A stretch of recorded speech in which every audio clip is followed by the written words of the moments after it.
open session about 6 p.m. F, announcements taken in closed session, none. G, presentations, number 1. Calexico High School Career Technical Education Public Service Industry Recognitions. Mr. Jimenez. Thank you, Madam President, Board of Trustees, ladies and gentlemen of the audience. It is my honor tonight to present to our Calexico community our incredible law enforcement public service program that we have at Calexico High School. We have some recognitions that our law enforcement teacher will be leading us through, but before we do that, we're going to do the Pledge of Allegiance with the presenting of the colors with our law enforcement color guard. Mr. Davies.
Can we get started? Yes, sir. Is this on? Good evening, Board of Trustees, Superintendent Jimenez, parents and supporters of our great program. Before I get started, I'd like to thank our Calexico High School Law Enforcement Color Guard for the presentation of colors this evening. You may clap if you'd like.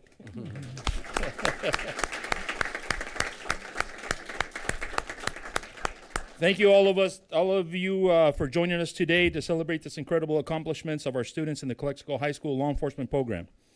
It is truly an honor to stand before you and recognize the hard work, determination, and leadership that these young individuals have demonstrated. First, I'd like to acknowledge and congratulate those students who have been promoted to leadership positions in the program. These students are required to submit a memorandum of intent for promotion.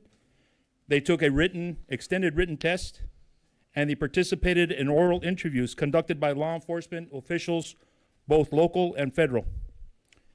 Leadership is not just about holding a title. It's about setting the standard, guiding your peers, serving the role model for others to follow.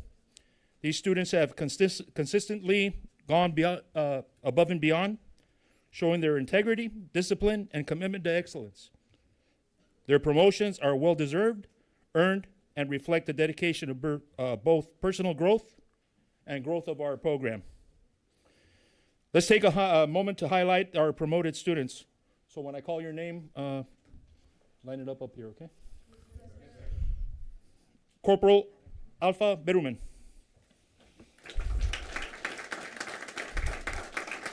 Corporal Ricardo Lopez. Corporal Jonathan Burrell. Corporal Raul Mesa. Corporal Laisha Maldonado. Corporal Odette Ramirez. So people, these are our juniors, they're our corporals. I'm going to move on to our seniors that are sergeants. Sergeant Gildardo Dominguez.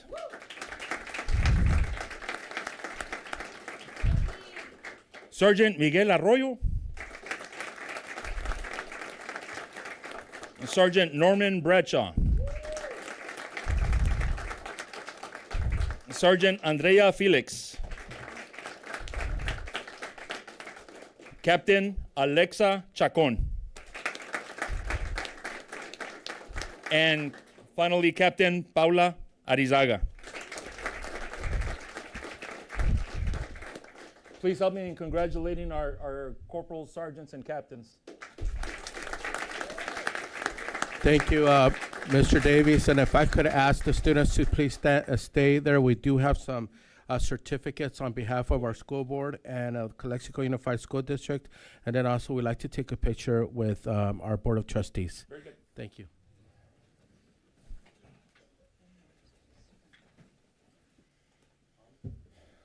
Standard attention.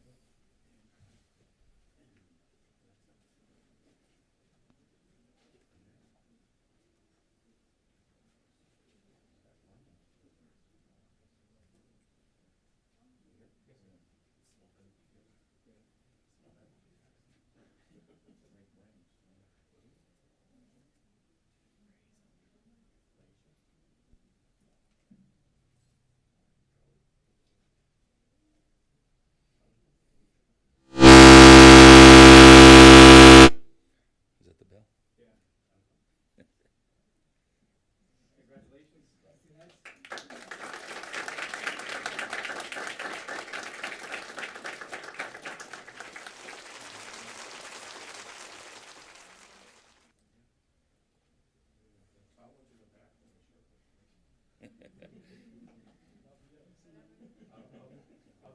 Arroyo, you go in front, Arroyo.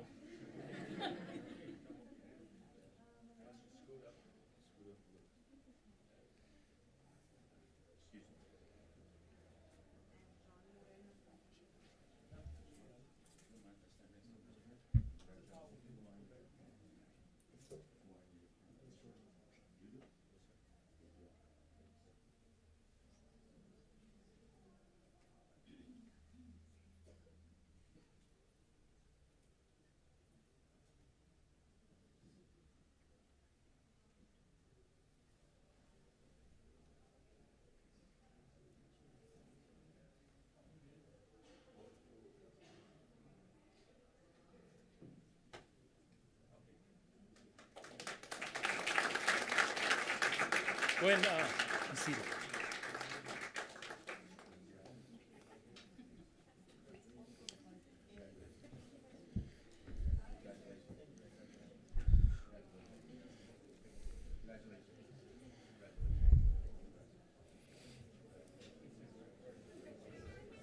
Where's Chief Acuna? Oh, you are? Go ahead, guys, go ahead. I'm going to try to get skin in here. So you guys can fit behind me. Yeah. Okay, additionally, I am proud to recognize the students who have been accepted into the Customs and Border Protection Explorer Program. This prestigious program offers an invaluable opportunity to gain firsthand experience in law enforcement while furthering their understanding of what it is and it takes to serve and protect. This achievement is a testament to their ambition, resilience, and readiness to take on challenges beyond the classroom. These students were required to submit an application, a background check, be interviewed by Customs Border Protection personnel, and finally a physical exam, which included several different physical exercises. To those students, I want you to know that you are stepping into a unique opportunity that not only builds your skills, also strengthens your character. Your acceptance into this program shows that you are capable of achieving great things when you dedicate yourself to your goals.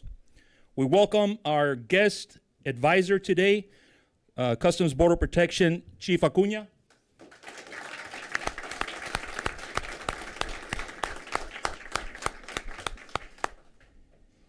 Our students that were accepted into the program are as follows.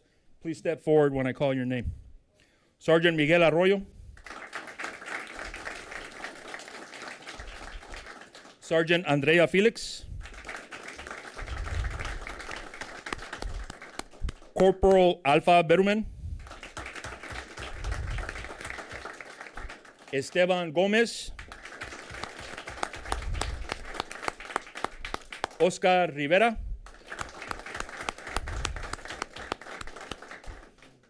Melanie Burciaga, Samantha Talamantes,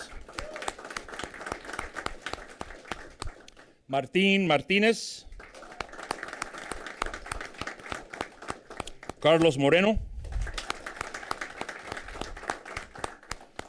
Jaden Manjares, and finally, Ian Ibarra. So just to let you know, parents and board, there was 15 openings originally, correct? And this is how many spots we took out of the 15. And it was open to everybody in the valley. So they did get some people from Brawley, El Centro, and so forth. But we basically took the whole program. So it was a great accomplishment. Thank you so much, Mr. Davies. I'm not sure if our partner with the Border Patrol Agency would like to share a few words. Chief?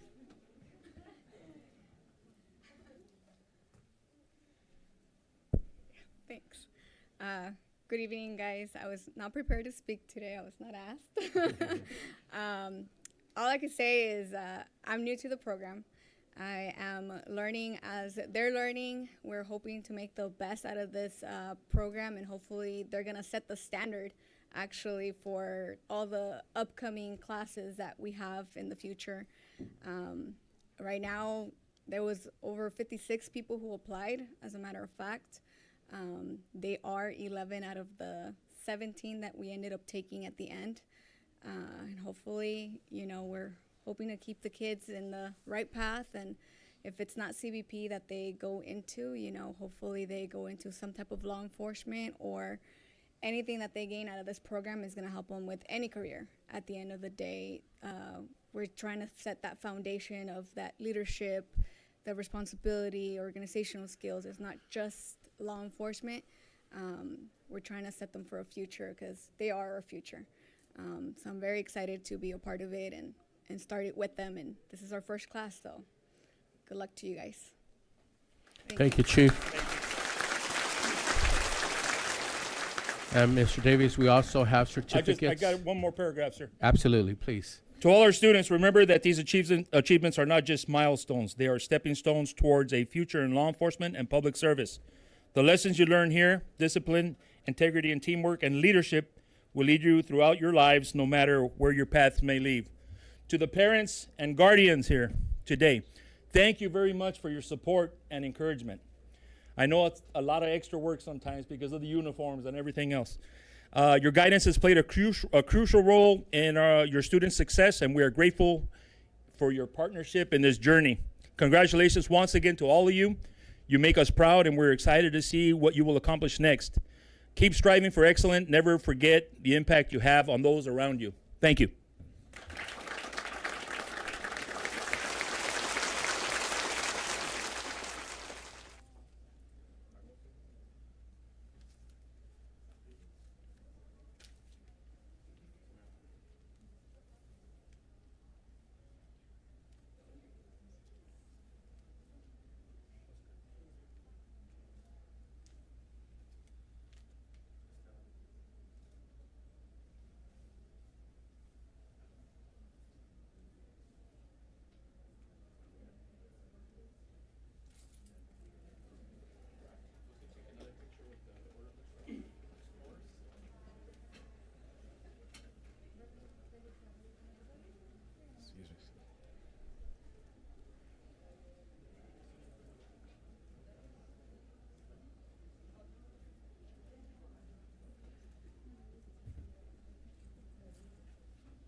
I already did. We're heading out now. Yes. All right, guys, let's go.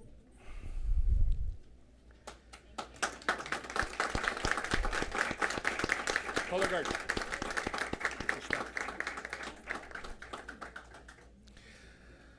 So as we're exiting out the boardroom, once again, ladies and gentlemen, congratulations. Mr. Davies, thank you so much for all your dedication and commitment to this program. To our parents, a los padres, felicidades. Yo sé que es un orgullo muy grande para ustedes como familia, como padres, del éxito de sus hijos. Así que sigan adelante, sí se puede, ¿verdad? Sí se puede, sigan adelante. I also want to recognize that Mr. John Moreno, our principal, was here, and Ms. Alejandra Maduena, our assistant principal from Calexico High School, were also here. So thank you so much.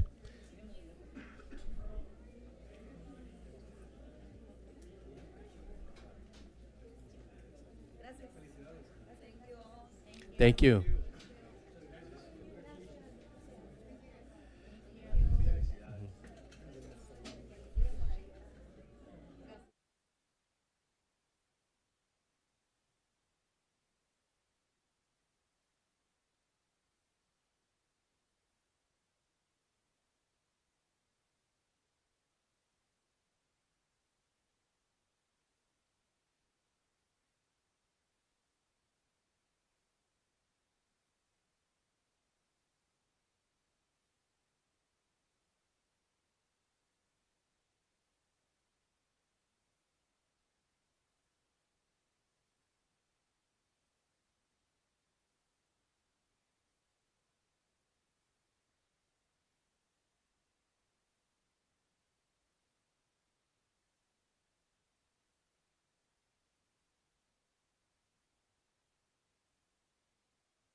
We're gonna go ahead and continue. Number 2, William Moreno Junior High School presentation. Mr. Jimenez. Thank you, Madam President and Board of Trustees. I feel like double excited today. We just had a great presentation and recognition of our students in Border Patrol Explorer program and our law enforcement program at Calexico High School. And they're only being followed by another extraordinary group of people, a school in our school district that has been making so many gains, so much progress and improvements over the past several years that I'm very excited to have them here tonight and present about their school and what the mighty Aztecs are doing over there at Willie Moreno Junior High School. So at this time, Madam President and Board of Trustees, I'd like to ask our fearless leaders over there, our principal and assistant principal, Ms. Isaura Paudillo and Cristal Arellano, to the podium. Good evening, Madam Board President, esteemed members of the board, Mr. Jimenez, parents, community members, students, and our Aztec staff. My name is Isaura Paudillo, and I am the proud principal of William Moreno Junior High School. And to my left is our assistant principal and my partner, Cristal Arellano. Today it is my and my team's honor to present to you about William Moreno Junior High School, and here's a brief overview.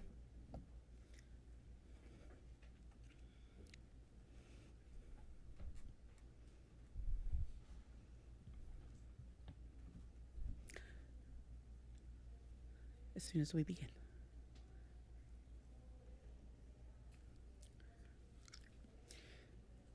So we wanted to give you a full picture of our site. And thanks to Mr. Cano and family, we were able to achieve that. So this is an overview of our entire campus. So you're able to see our students out at lunch and enjoying the grounds. Grass is getting greener every day.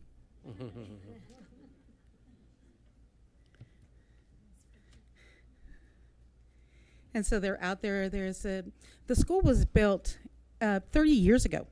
And so this is a 30th year anniversary of the entire site. It was originally established as a high school for the west side of town. And it has been an ongoing campus for junior high. It is currently housing 640 students in 7th and 8th grade. And so as we move forward, we're taking a quick look. Mr. Diaz, we'll take a quick look at what our story is, our data story.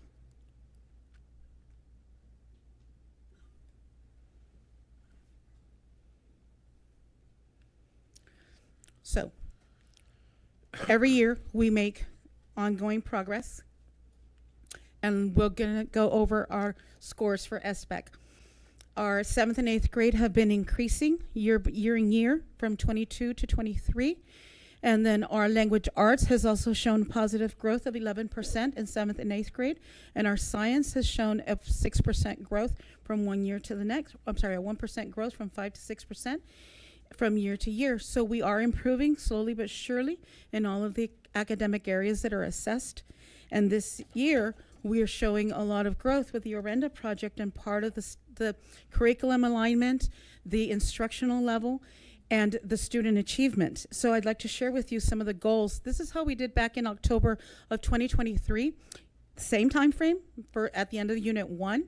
We were 7th and 8th grade, we had an average of 17% in language arts, and 7th and 8th grade math, we're at 22%. This year in October, we've gone from 22% to 37% growth in language arts. That is a huge growth. And I thank my staff for doing that. They've worked tirelessly day in and day out to make this growth happen. In math, I'm sorry, let me go back. There we go. Go from 17 to 27%. And then in math, we went from 22 to 37%. Again, growth. Growth in math due also to curriculum alignment, instructional assistance, instructional planning, and implementation of lessons for student academic growth. So our growth is happening, and it's happening after each unit. There is a meeting after each unit. There is a study of things that could go different, things could go better, and we're improving year on year, year in and year out. From there, we move on to what's new to us this year, which is science and history. Those are two curricular areas that have been implemented for this school year. Excuse me. Have been implemented for this year for as far as curriculum alignment and lesson implementation and lesson design. From there, we move on to iReady. So this assessment is done twice a year, at the beginning of the year and at the end of the year, to show growth. And so we take a baseline measure of where our students are.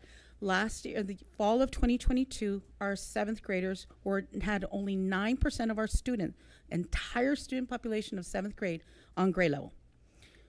Last fall, in 2023, we had 12% on grade level in language arts. This year, of our entire population, we have 15% for fall 2023, and fall 2024 is 21%. So 1/5 our entire student population is at grade level. That means the others need some more support. And so when you see our programs come up and you see our plans come up in our projects, it is to support this project. It is to support our current 7th and 8th grade students to see how else we can support them in their academic achievement. So you'll notice that overall, our lowest areas, our 3 lowest areas, are vocabulary, literature, and comprehensional text. That is where we are focusing the majority of our tutoring efforts, and our lesson implementation and our lesson designs. In math, we also have 2% in 2022. Only 2% of our entire student population were at grade level. 5% in 2023. 7th grade, 5% were at grade level. This year, 16% of our 8th grade students are at grade level. Again, that's 20%, almost 20% of our students that are the only ones that are at grade level. I just want to make us aware of what our baseline is, because we can only go up. Again, in math, we're looking at focusing on those areas, numbers and operations. They come in with the strength, and we move towards geometry and showing more growth in those areas in our next placement test.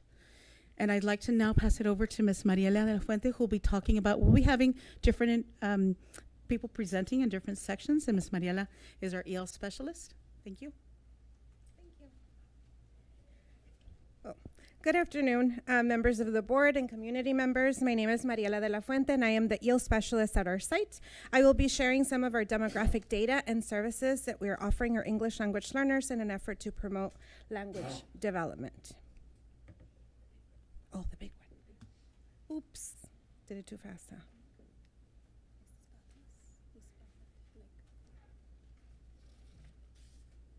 I think we're in the right place. I'm so sorry. So following is our demographic data based on our students' English language acquisition status. So this data was gathered on November 15th. There might be slight changes because data changes every day, right? But when I collected this data, we had a total of 615 students. Out of those 615, 47 of them are English only.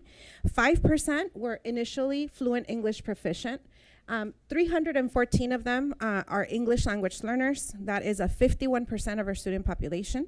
And 249 of them have already been reclassified as English fluent proficient, 40% of our student population. Obviously, you can see from all of these subgroups that our English language learners is the biggest one of all. Out of those 614, if I divide them based on their proficiency levels, based on their last year's LPAC. So LPAC has 4 levels, right? So 118 of them scored at a level 1, which is that their English is minimally developed. 100 of them scored a level 2, which is that their English is somewhat developed. 87 of them scored at a level 3, which is their English is moderately developed, and 9 of them scored at a level 4, which is their English is well developed. Our goal is to make sure that all students are able to grow to the next level by the end of the school year, right? We want them to make adequate growth, so that they need to be moving on to the next level. That most of our current level 3 students attain the needed level 4 for reclassification, and we want to make sure all efforts are made to reclassify the students that are currently at a level 4 before March to avoid having to retest them. On a very positive note, the number of level 4 students that we have has changed as of yesterday, because yesterday we held a reclassification ceremony for 5 of them. So instead of 9 at a level 4, now we only have 4, because 5 of them moved over to reclassify. So our reclassification totals for the last 2 years. In 22-23, the total number of students reclassified was 76 students, which accounted for 21% of the ELs during that year. For last year, 23-24, 41 students were reclassified, which was a total of 12% of the ELs during that year. Now, for this school year, our goal is to increase reclassification rate by 20%. Since last year, 41 students were reclassified, a 20% increase would mean 49 students would have to reclassify for us to meet our target. So far this year, we have reclassified 10 students, so I'm very positive that we'll be able to meet and exceed that goal. Shout out to the 5 students that were reclassified at the very start of the school year. So these names are 5 students right at the very start. They were able to reclassify. They met the things that they needed from previous year. And then there's 5 more that we reclassified yesterday, but because we had to turn in the presentation, I wasn't able to submit the names. But there's 10 in total. Now, some of the services that we are currently offering our ELs to promote their language development are as follows. So accurate designated ELD placement, making sure that all of our ELs are properly placed within their LIC and newcomer classes according to their proficiency levels. Having student demographics to all teachers organized by blocks. So data was collected at the start of the year, and all teachers, regardless of their content, were made aware of who their ELs were and their proficiency levels, because obviously knowing this information is going to help them be more intentional about the strategies that they employ in their classes. Small group level 4 data chat. So at the very start of the school year, I met with all level 4 students. So these students, there were a total of 14 students that acquired level 4 last year that were not able to reclassify because they were meeting one of the criterions, right? So I made sure that they were aware, you are a level 4, you need this. And so we created a game plan for them to meet it. And I've been continuously meeting with them after every grading period to make sure they're making progress. Out of the 14, 10 of them have met reclassification already. So we are only needing 4 more to push them over. LIC class presentations using the IRP plan or IRP worksheet. So classroom presentations were conducted in every single LIC classroom to educate students in reclassification criteria, the benefits of reclassifying early, and what it means to be making adequate progress, because a lot of them don't really understand what making adequate progress really means. Students were given their IRP plan, which included all of the pertinent assessment data for the last 3 years, and students were given the opportunity to identify their areas of growth and the areas that they needed to improve on in order for them to meet reclassification. Level 3 parent trainings and data chats, so parents were receiving very similar information. We want to make sure that they're educated and that they also receive their child's data to make sure they understood where they were. EL parent trainings for LTELs and at risk are at works for January. SSTs for level 4s after semester 1 grading. So those 4 students that we want to push over, if by the end of the semester we're not able to, then we're going to be moving over to another tier of intervention. RFIP monitoring, which is ongoing service for the first 4 years after a student has been reclassified. Empathy interviews for students with regression to make sure we understand what the students need. And a communication series, which refers to our efforts to have constant communication and collaboration with all stakeholders. So through all of these services, our hope is that our English language learners will progress in their language acquisition, increase their proficiency levels, and meet reclassification sooner. Thank you. Thank you.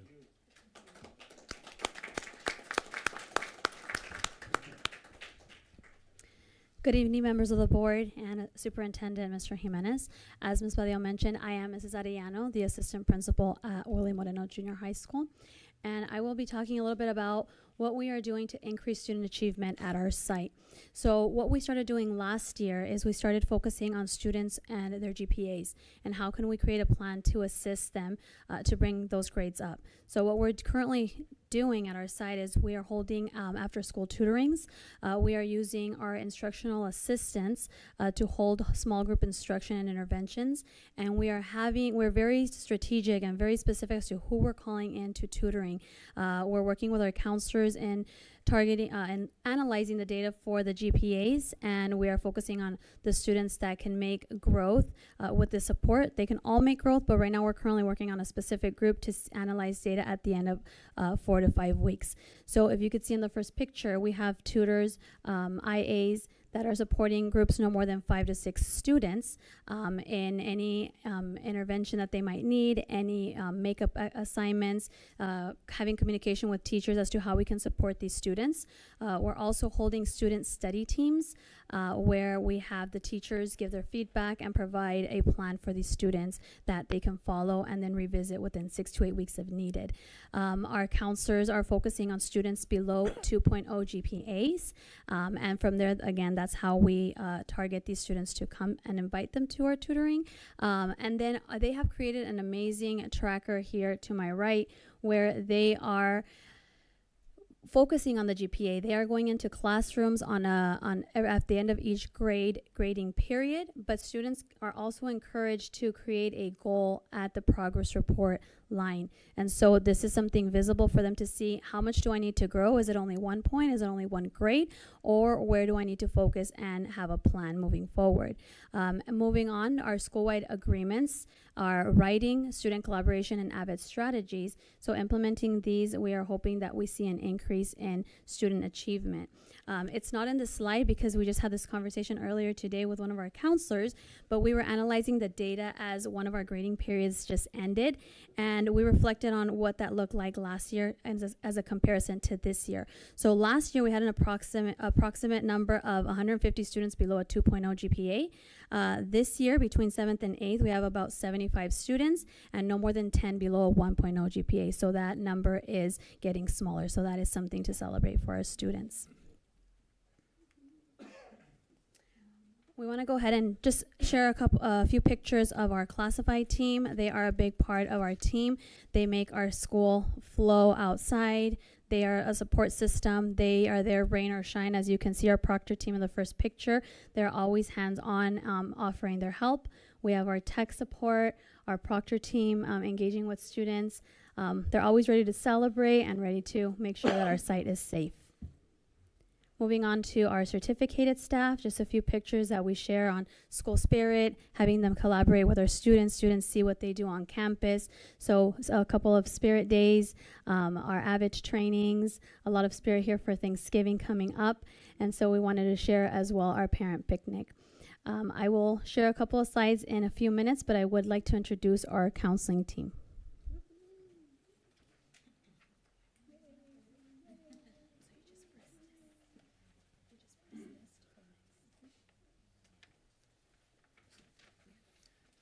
Good evening, ladies and gentlemen. My name is George Miranda, and this is Miss. Hi, good afternoon, everyone. My name is Mrs. Galvan. Mrs. Galvan. So we're part of the counseling team. Our job is really to support increased student achievement. We do it in 3 areas: is academic, college career, and social emotional growth. So our schedules, our work is very diverse. Anything, I mean, we're dealing with kids walking and crying, anxiety, depression, somebody died. It's pretty intense, and there's always something happening there. But we provide our services individually and kind of reactive sometimes, but our focus of our program is database, data-driven. What that means is we're running reports every reporting period, as Ms. Arellano said. We're looking at the students, and I just want to, I think that's great. Ms. Arellano talked about kids below 2.0. I was just sharing with somebody in the hallway that for years, I've been there 10 years, by the way, and for years, I would look at the GPA report that we produce, and we would have 35, 50 kids below 1.0. Today, the last report, there were 4 kids below 1.0. So that was pretty awesome to see. So our program is delivered in 3 different areas, okay? So we have tier 1, tier 2, and tier 3. Tier 1, in the first list that you're gonna hear, all kids, every single kid on the campus gets this information. Tier 2, smaller number of kids. Tier 3, a more specific, higher risk, a lot of more resources, referring them to sources. So I'll turn it over to Ms. Guzman. Hi, everyone. So I will be explaining Tier 1, Tier 2, and Tier 3 services for students at Willie Moreno Junior High. And for Tier 1, as Mr. Miranda explained, it's every single student at Willie Moreno is obtaining these services from the counseling department. And some of the services they receive are different presentations. We do the counseling welcome, where we focus on goals and study skills. We also do student view and GPA calculation. A lot of the 7th graders come in and they don't know what a GPA is, right? So we do that. We do different presentations like trauma and coping skills, the brain and learning, college and career, A through G requirements, college and career fair towards the end of the school year. We also do suicide prevention. We have the curriculum Too Good for Drugs also being implemented by behavioral health. We have personal interest inventory. We have college virtual tours available for every single student at Willy Moreno. And then we also have Cafecito con los Consejeros every Friday. That's available for every single Willy Moreno parent. And that's every single Friday. Here are some pictures of the career fair, Cafecito with the Consejeros, and that's for all students. Internet safety. And then we also have Tier 2. That's for some students. We do individual group counseling. We do parent and student conferences where we talk about GPA or chronic absentees. We have IVC and UCSD field trips. We have collaborate with administration on SSTs, SART interventions, attendance monitoring, grade monitoring, tardy check-ins, and referrals to outside agencies. And then we have Tier 3, which is for higher needs students, right?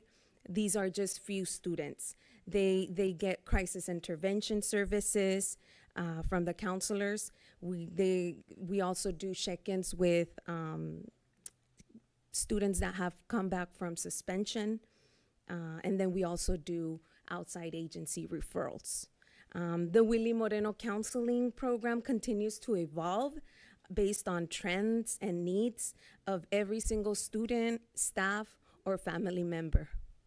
Thank you very much. Let me just add one more thing.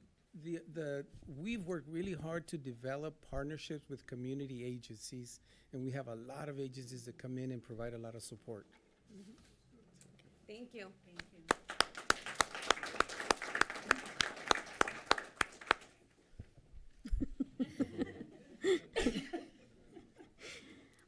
So as counselors mentioned, we do have our cafecito with the counselors every Friday. We have our internet safety agency coming tomorrow. We invite you if you'd like to be a part of any cafecito Fridays at 8:30. I know Mr. Jimenez has joined us and he's been able to see the great time that we have in our activity. We're going to go ahead and move on to our PBIS initiative. This is a district-wide initiative that we are currently working on at Willy Moreno Junior High School. And with the input of all our staff members from certificated to classified, crossing guards, bus drivers, we came up with our norms, our expectations at our site, which are respect, responsibility, and safety. This is our PBIS team. It consists of both classified and certificated members. And you'll see once again our expectations at the bottom. And the reason we place them and we make them visible to our students, to adults, everywhere that we can, because the more that we instill these expectations, they become used to it. They ingrain that in their heads. On the right side, it's a few pictures that we have on our team working with ICOE. This year, they have been very engaged, very excited to move forward. This is our rollout year. The rollout year should be 2024-2025. It does take approximately 6 months to a year. It does have a lot of components that fall under the umbrella for PBIS, and we want to make sure that when we implement these components that staff feel comfortable, that it's something that they want to implement at our site. And so we are going to be taking this initiative slowly, but surely, hoping to finish by the end of the school year. You're able to see our vision statement on the left side. I'm going to read it briefly. To foster a positive school climate where we support and promote the well-being, growth, and success of all students, all school community members.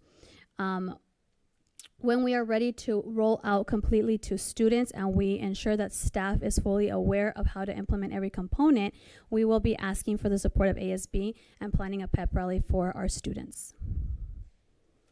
Currently, to start off with the rollout, we wanted to make sure that we pilot part of the components to the PBIS program.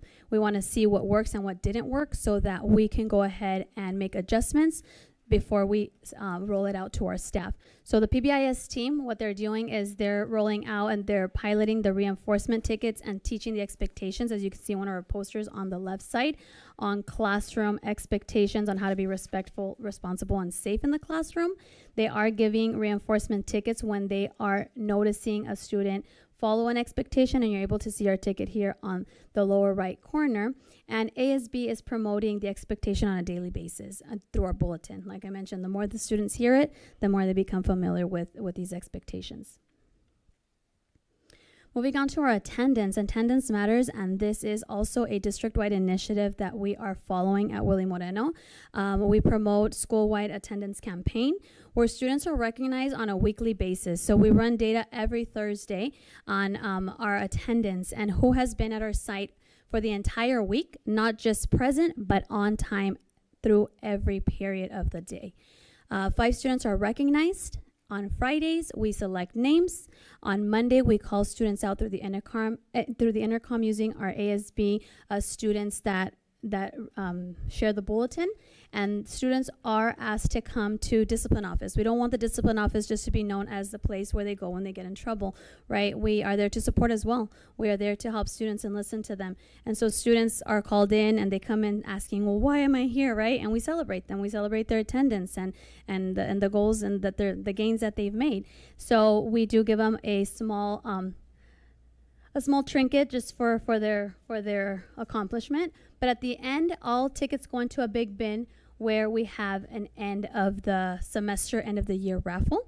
And you're able to see that here. So this is our end of the year raffle that we have on our left-hand side. And on the right side, we have our students with the small trinkets that they get, the small rewards for being called on a weekly basis. On the bottom, what the graph shows here, or the information that is shown, the data, is the comparison between the first month of the school year, 2023, and the second month. We made a little bit of growth. Our goal is 95%. This last month, from September to October, we have 93.59% last year, and this year we're at 94.19. And as it's been mentioned, our goal is just to grow and to make it to that 95%.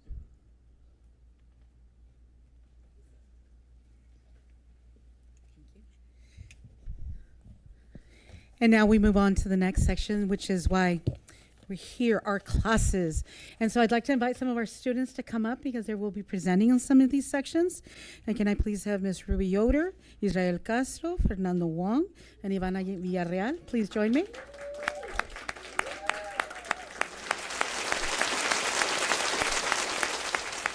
And they're going to be explaining a little bit about what happens in science class. Good evening. My name is Ruby Yoder. This is Israel Castro, Fernando Wong, and Ivana Villarreal.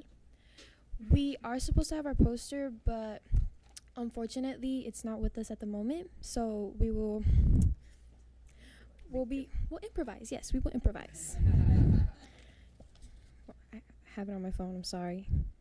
So the part that I will be talking about is our solar system.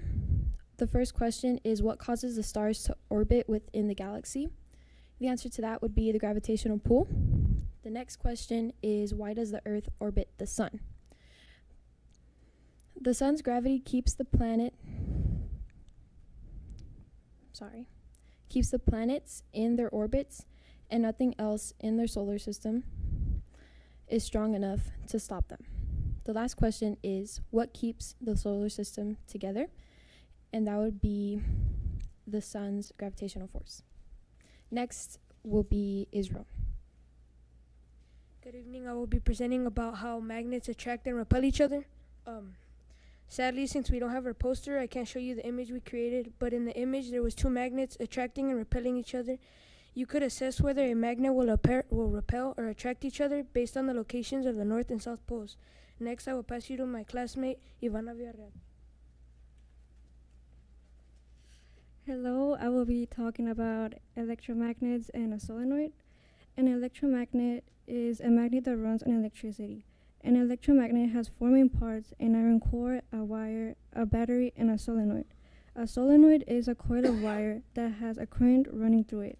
Its purpose is to provide a nearly uniform magnetic field similar to what is produced by a permanent magnet. Next is Fernando Wong. Hi, my name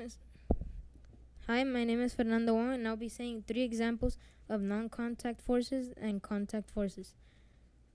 My 3 examples of non-contact forces are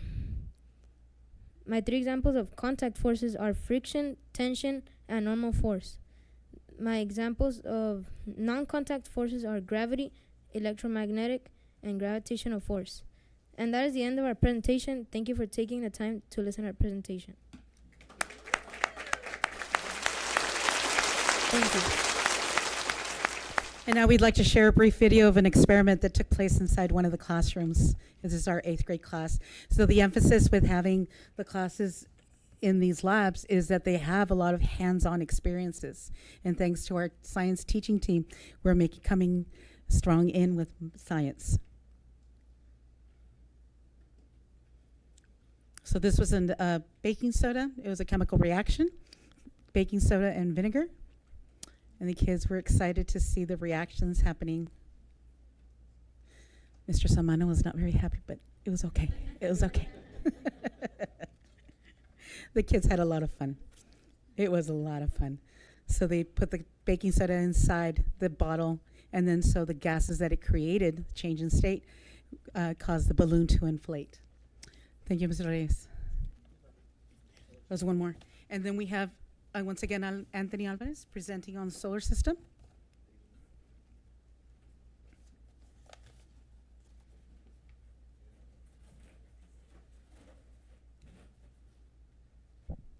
Good evening. I will be presenting one of the projects we do for our science class. We did this project about 2 weeks ago. It was the solar system. We had to include the sun and the 7 planets, I believe, and label them. And after that, we had to add, thank you. And after that, we have to answer 5 questions. The 5 questions are right there. And this project also lights up. Connection. Yes. So that is this project, and the project was worth about 700 points, and we have another project over there in the back as well. Models of the solar system, and that is the end of my presentation of science. Thank you. Thank you so much, students. They are why we do what we do. And they get to have all this fun and discovering all of this knowledge. And I'd like to share with you some of the other classes and some of the other activities that we also have access to on campus. Let's see. So this is our one of our classes is a Mesa class with Mr. Cano. And sorry, Dr. Figueroa, perdón.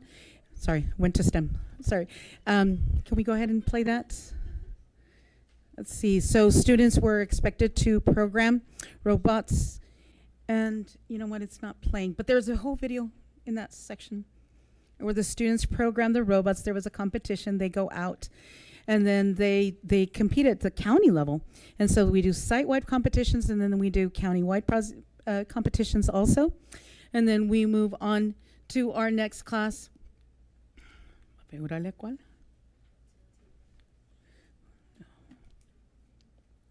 Too many.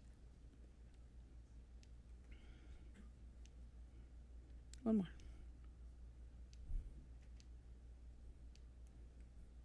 STEAM. So now, Mr. Cano. So this is also a lab that has been set up in his classroom. So Mr. Cano is a math teacher who's also doing our STEM class, who's also teaching our algebra class, excuse me. And so students are participating in different type of activities and also different types of competitions in their building. We have a lot of different activities going on with them. And they really, really do enjoy the experiences that he gives them. Lunchtime is always, these classes are always full because the kids go to lunch and then they want to go be in the classroom still working on their projects. And it creates a great opportunity for our students who otherwise wouldn't have access to any of these engineering factors. We move on to history. So in our history department, we do have 7th and 8th grade history, world history, and then 8th grade we have US history. And these are samples of how some of the groups are coming together, incorporating a lot of writing and graphic organizers into their learning. Each one of our classes is set up differently. We have teachers who have small groups with our students in order to be able to present information, in order to be able to have students achieve more and present. So they're practicing, all of our ELs are constantly practicing, they're constantly ongoing and presenting in the classrooms all of their learning. And so once we finish going through some more of the 8th grade classes, this is US history and the progression of expansion in our government.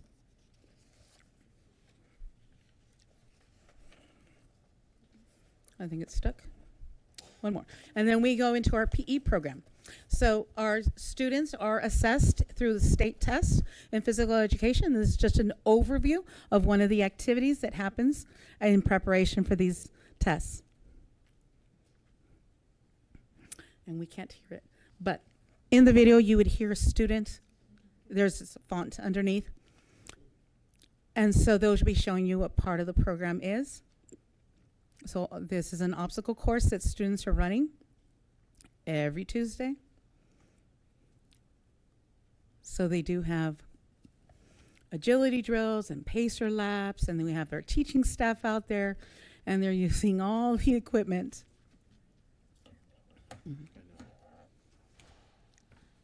And so our students are practicing in order to improve their physical fitness test. And we have wonderful facility to do it in. We are currently working on improving it, but it is an ongoing project. So thank you for the support when those projects come up. And next,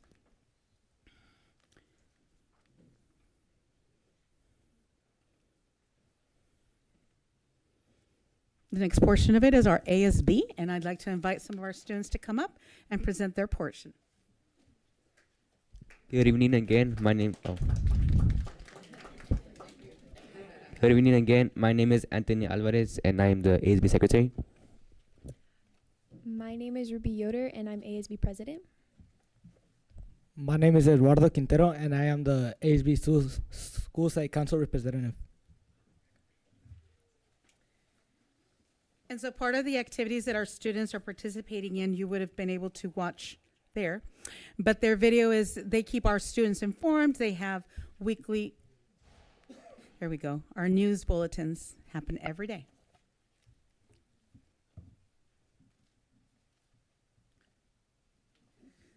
So even though you can't hear them, what they're saying is they're informing the students of the different activities that we're having, what's coming up, what's already happened.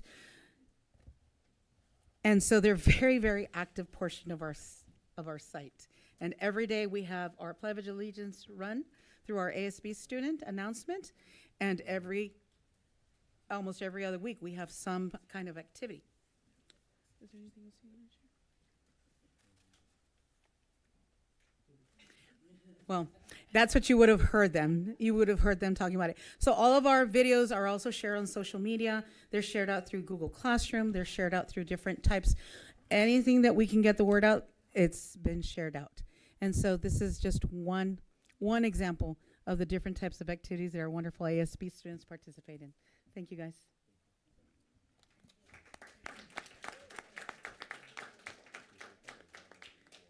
And so then the next section, let's see. Thank you, Mr. Days.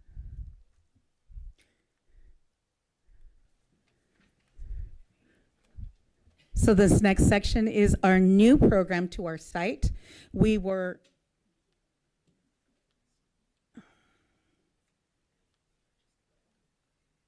see if we can get it to go. I promise you, it flowed very nicely. So this year, we've just begun a new implementation of a program for FFA at middle school. We have Mr. Gerardo Roman, who joined us from the high school as our new science teacher, and he's brought in a whole new life to this program on our site. Our students, again, are spending a lot of time, and this year we have one student who's participating with a big animal.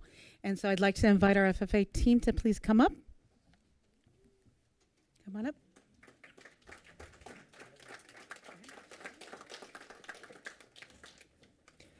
Good afternoon. I am Eduardo Quintero.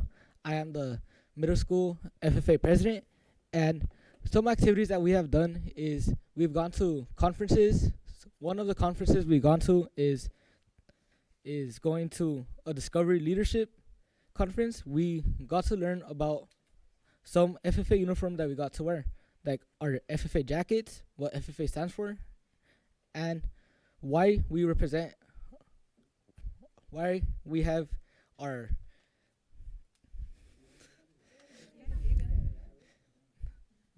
our city's name on the back of our jacket.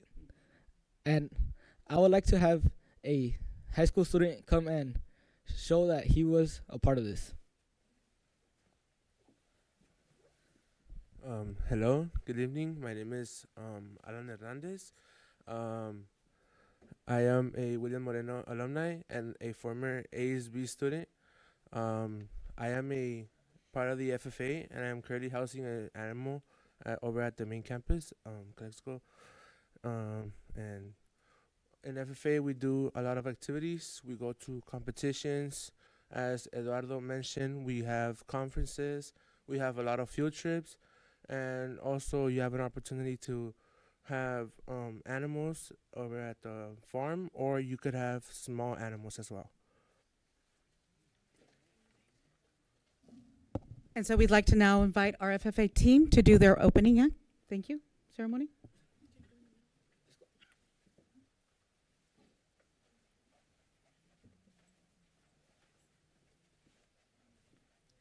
Turn around.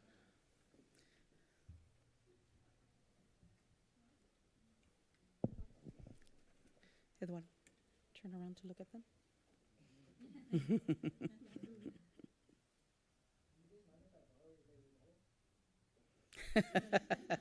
He needs to be official.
It's okay.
Thank you, Madam Vice President. The Secretary will call roll members.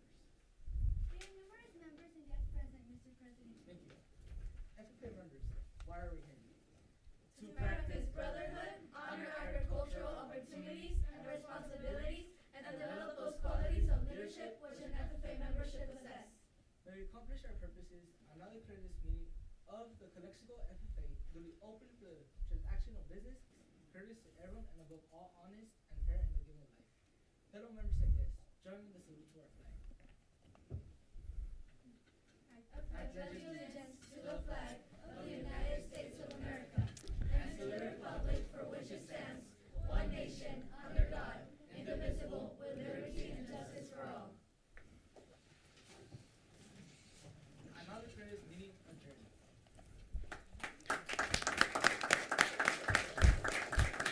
And as a small token of our appreciation for the support that the board has provided us, this is one of the projects that the students are working on. They have been growing plants and studying. Yes. So thank you. And again, these are projects that are donated to our students, and then our students take over and continue going. Thank you, students.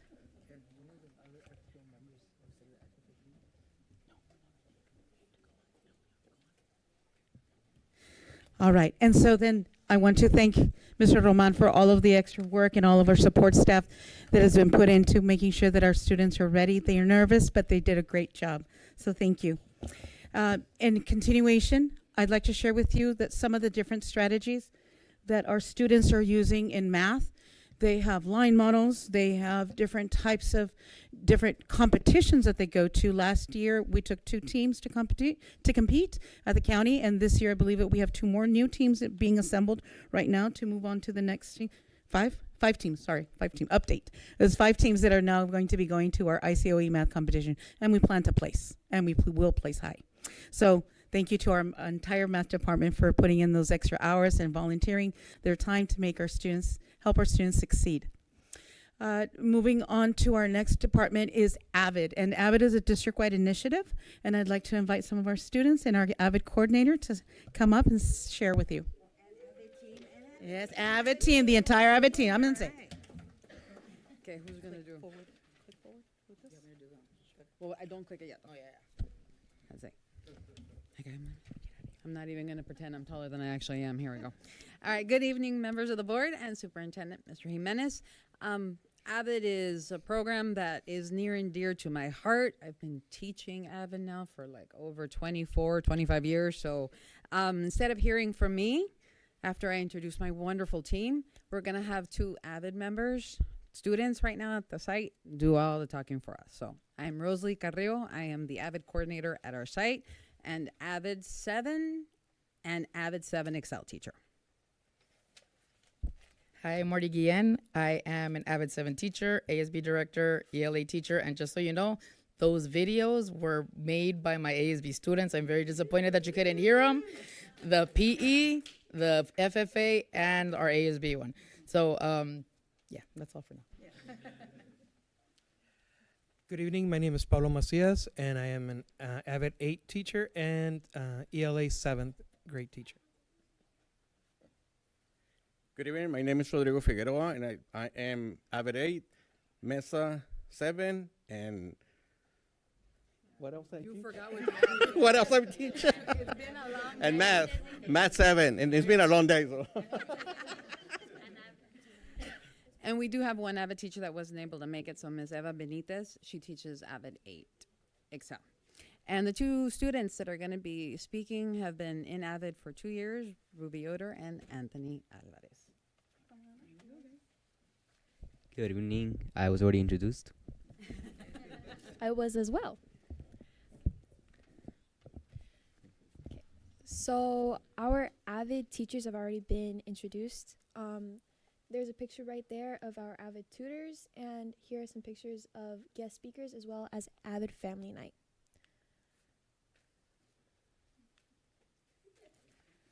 So 2 of the staple things that we do for AVID are our tutorials and binding checks. We do tutorials every Wednesday and Thursday, and our binding checks every Friday.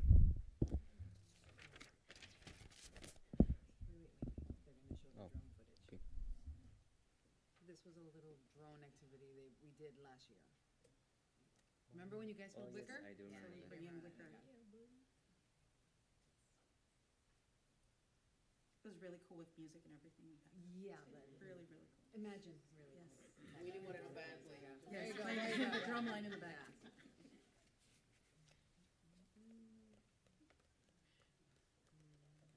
Thank you. Go ahead. Yeah. You'll move the next slide. There we go.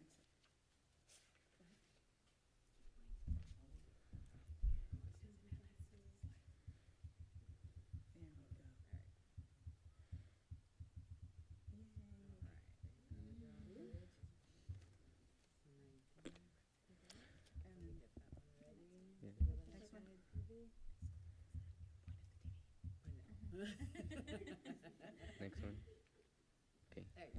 So some examples of the many AVID strategies we do are our learning logs, our interactive notebooks, our focus notes, and our career interest projects. And some more examples of the AVID strategies that we do are our class presentations. We practice our writing skills a lot, and we do a lot of college research. So these are our philosophical chairs and Socratic seminars. There's a video here that shows what happens during our Socratic seminars.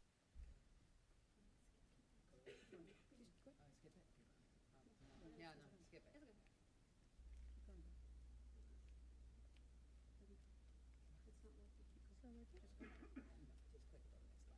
I am. Okay, this is our tower building challenge. It's a building relational capacity. It just teaches students how to work together. And what happened is our AVID groups had to build a tower, and whichever one was the tallest that could stay standing by itself won. The one in the middle right there was our winning tower last year.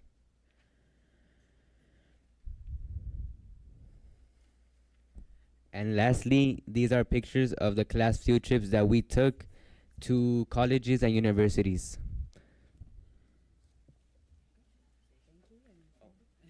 Thank you very much for listening to our presentation.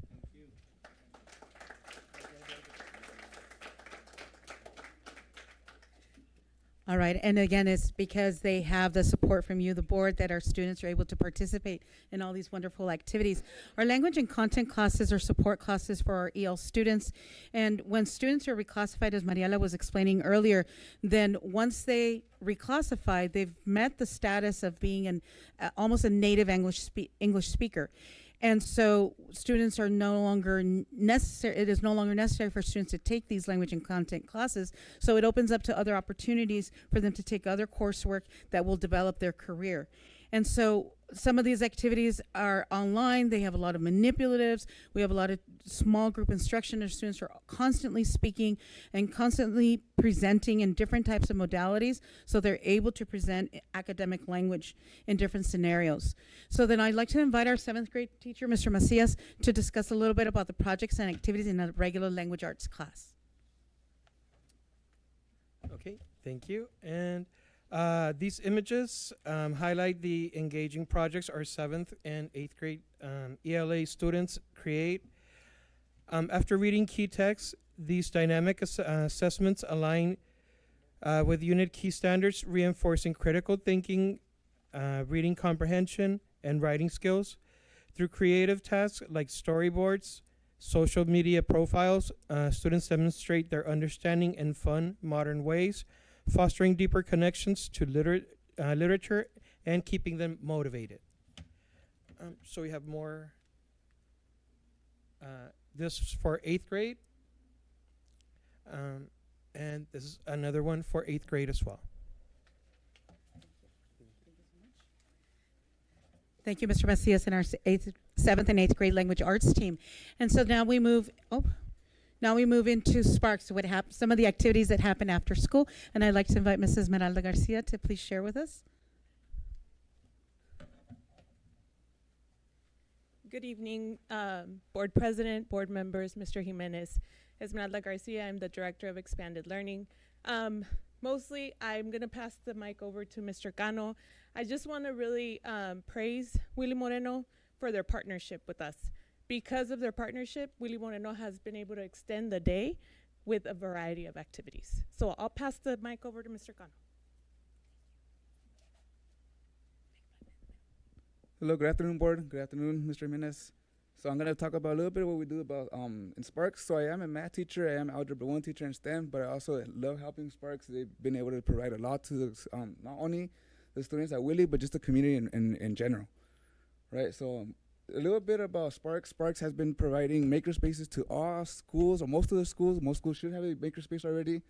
And in our makerspace at Willy Moreno, students are learning a little bit about engineering, the engineering design. So right here, students were creating some 3D prints, but before they got the 3D prints, they had to actually create the diagrams, the measurements, and all the CAD, or all the engineering design behind it, right? Once they get the engineering process, then they go into the CAD design, where they actually make it in Tinkercad or other CAD softwares when they finally 3D print it. They also get to mess around with some coding for some microbits. They also get to build some video games through Bloxels, like you see right there.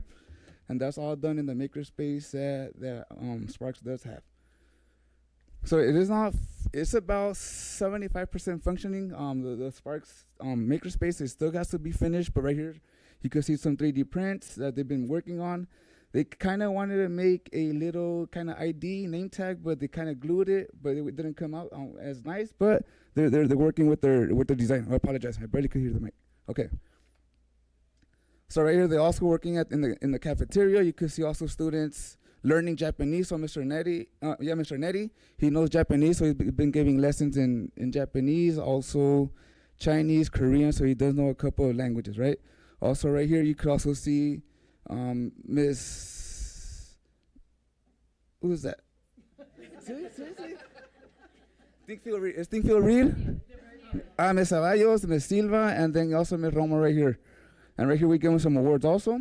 Oh, kids are also playing esports, right? So that's a big thing that students love. So we're able to use a multi-purpose room in Willy Moreno, and students are playing, I think that was Street Fighter, no? Yeah? Okay. And then right here, this is another slide. So students get enrichment and academic as well.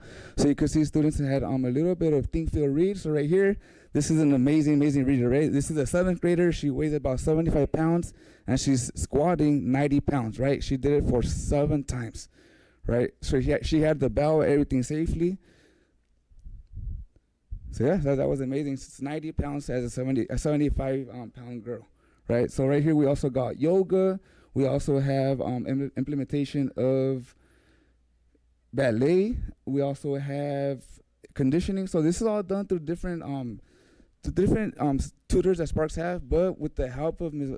Garcia, we've been able to get a lot of proposals set in. So teachers, as me, as Mr. Figueroa, as Mr. Hernandez, we have a bunch of hours that we could provide our services.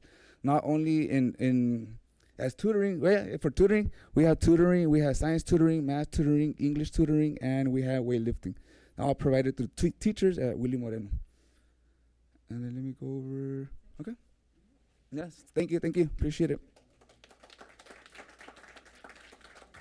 Thank you so much. And then so we are going to begin our summary wrap up. So I'd like to invite you to take a look at some of our students in action. We have our students, athletes, and participants. Last year we have year-round sports. We have an athletic director, Ms. Mariana Laurias, who's helping us out this year in making sure that our students are able to compete with different junior highs across the district and the county.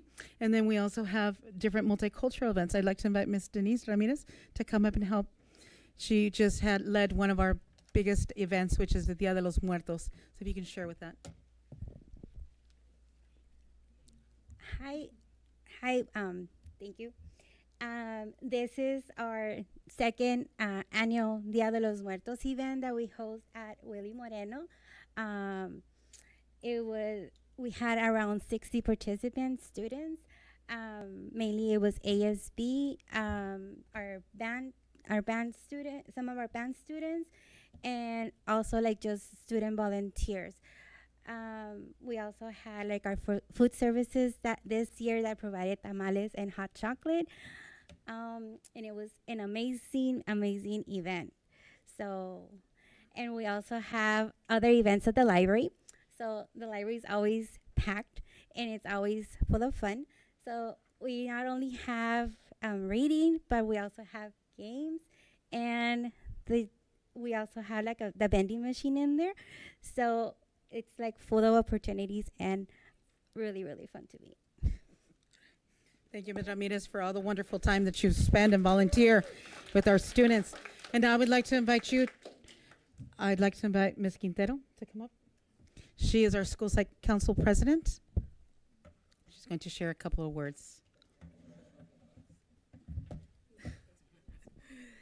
Good afternoon, board members, parents, and staff. My name is Viviana Quintero, and I am part of the Willie Moreno Junior High Site Council. I've been part of the council for the past 3 years.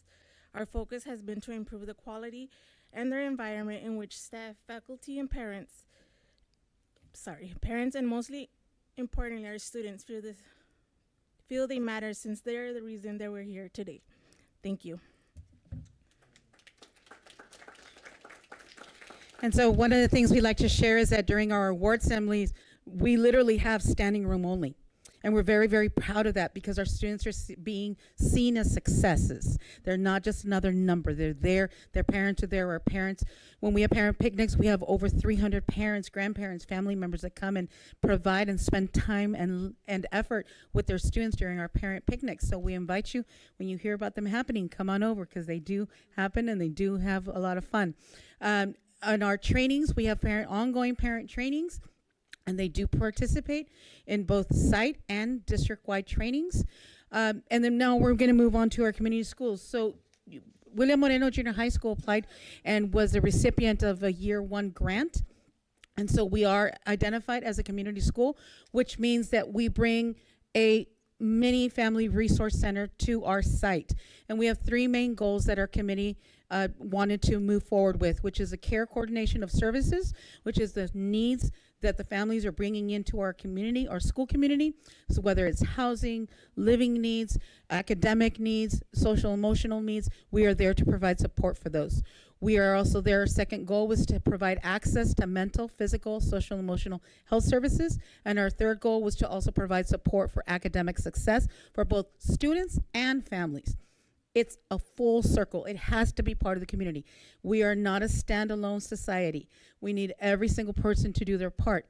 As Mr. Jimenez says, the whole child, every child, all the time. That is our ongoing movement. It is an ongoing focus. So I'd like to thank you again for support for us becoming a community school. And so we will be moving forward with the plan implementation for this year. This is just part of our steering committee. And we have parents, we have business partners, we have staff members, both classified, certificated, and student voices being represented on our council to see which direction they want to steer our site to. So we are planning to break ground on our classroom, our resource center on site this coming school year after staff has been hired. And we look forward to being able to provide those services to both our students and our family members. So this is a brief glimpse of things to come, some plans that are in the making. This year, we reopened a contract with the Rainforest Project, which is here to help us through our makerspace. And they are building through our STEM and our MESA class, our students and our staff. Not just our teaching staff, but our entire staff is able to participate in creating a mural, a mosaic, and it's being built inside of our makerspace. You'll see a picture of what that looks like down at the bottom. And so this is a glass mosaic that's a three-phase project, and the center medallion has been completed. We're looking at also opening up for the next coming school year a 7th grade Introduction to Careers Lab, which is also in the making. We currently house an 8th grade one, and we'd like to expand it to a 7th grade Introduction to Careers Lab. We're also planning on reopening or establishing Corazon Azteca, which is our own site mariachi band. And so our music teacher is working with our students during our music classes on establishing those string instructions and vocalist skills. So we'd like to thank you for your time and support. That is just a very, very brief glimpse of all of the plans and things that are coming. But I do want to thank you on behalf of myself, Mrs. Arellano, our staff, our students. Thank you. Thank you so much for your support, your time and your support. We appreciate you. And our parents, thank you.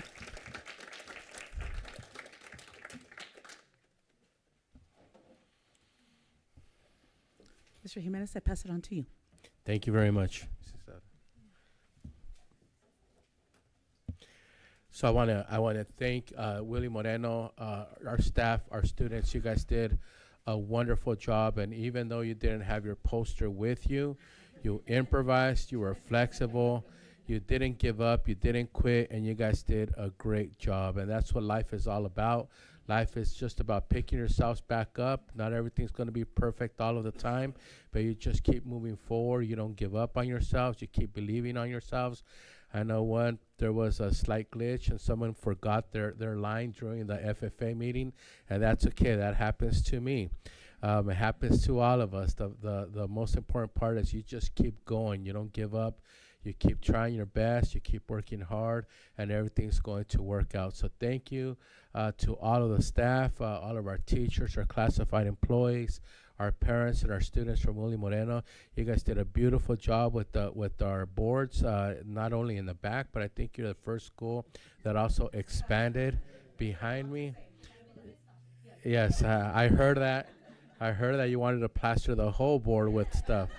So, but thank you so much. Thank you for your presentation, your hard work putting that together.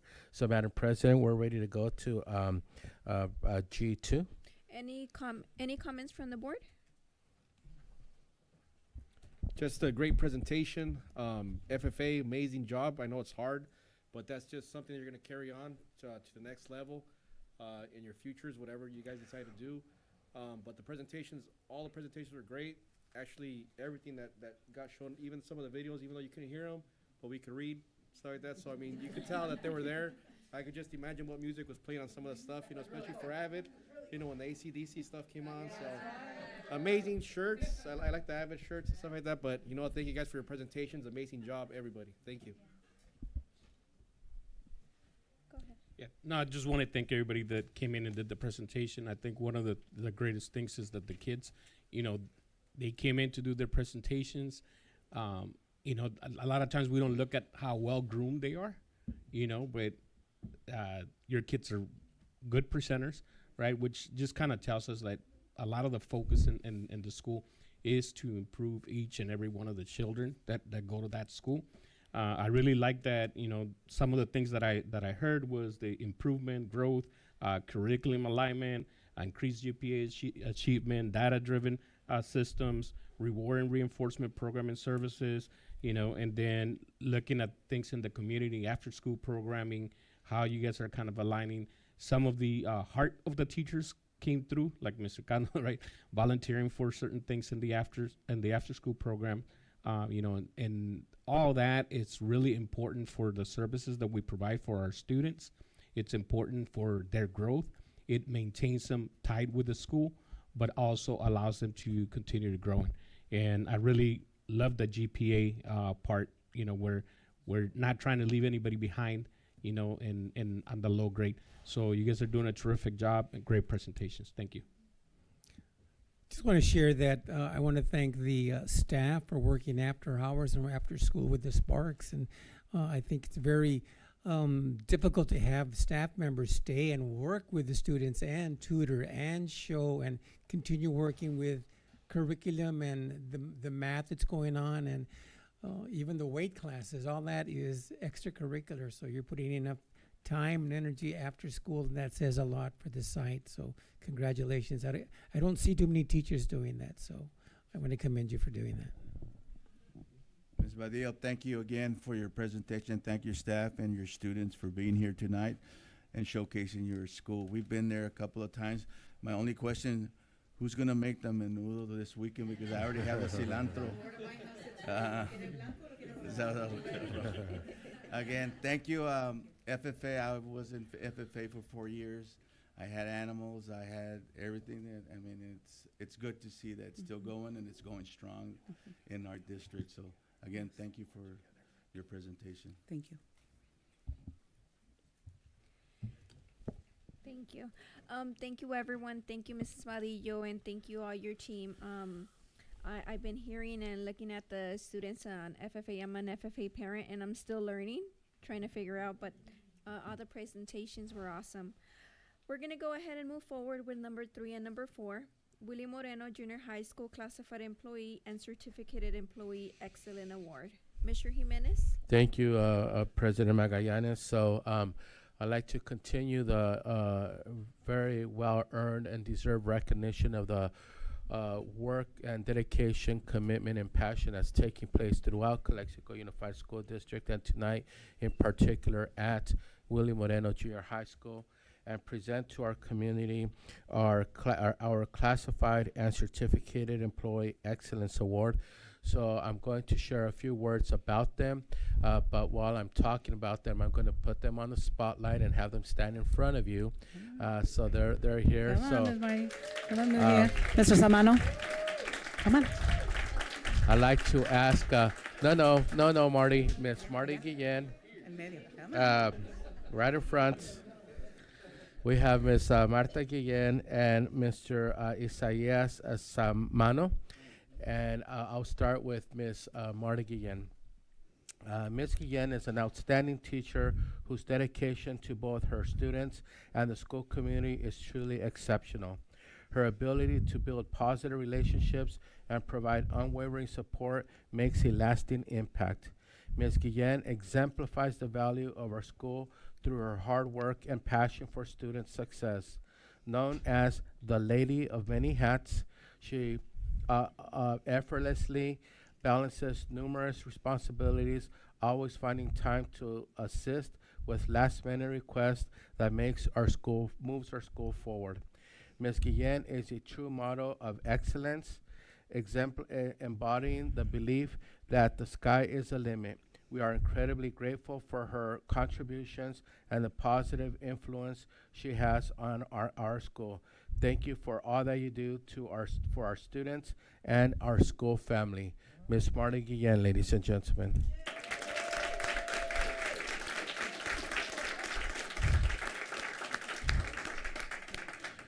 For our Classified Employee Excellence Award, Mr. Isaias Samano.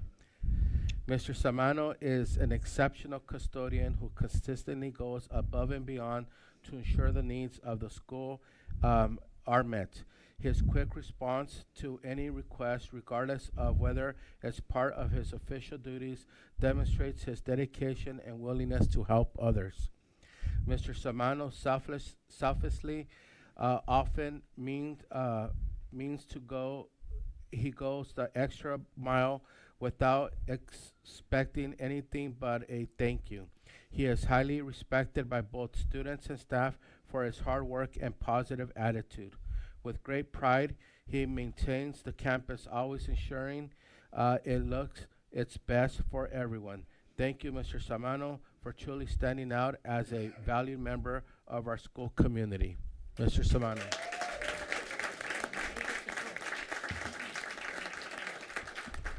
So, in recognition of their hard work and dedication to our students and our community in Calexico, our employees are going to receive a appreciation award from our school board, a Calexico pen with Calexico Unified School District pen with gold laced.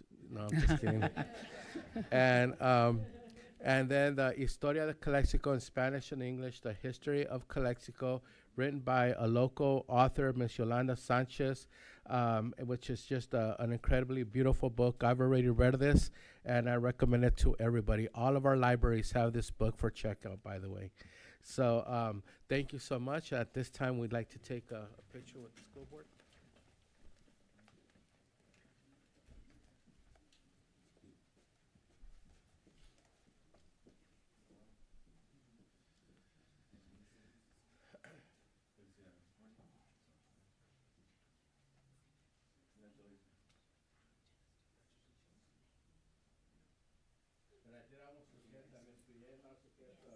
She gets Coke.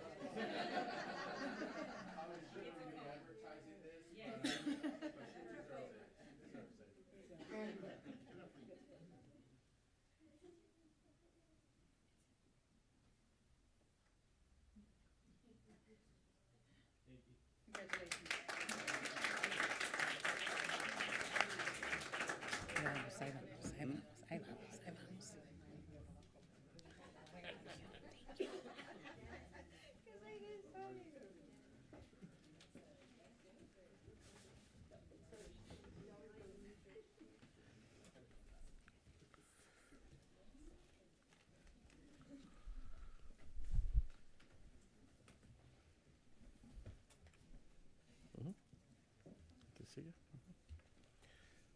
We're gonna go ahead and move forward with number 5, William Moreno Junior High School Outstanding Students. Mr. Jimenez. Thank you, Madam President. At this time, I'd like to ask students Ruby Yoder and Eduardo Quintero to the front, please.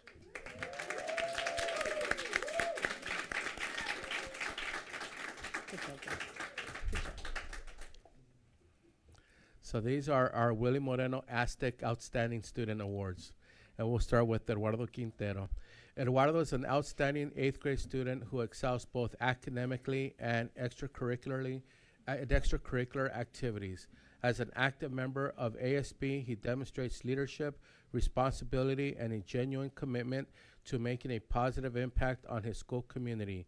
Eduardo is not only a dedicated student, but also a friendly, kind, and respectful individual who is always willing to lend a helping hand to others. His involvement in FFA highlights his passion for learning and his strong work ethic. We are proud to have him as part of our community. Ladies and gentlemen, Mr. Eduardo Quintero.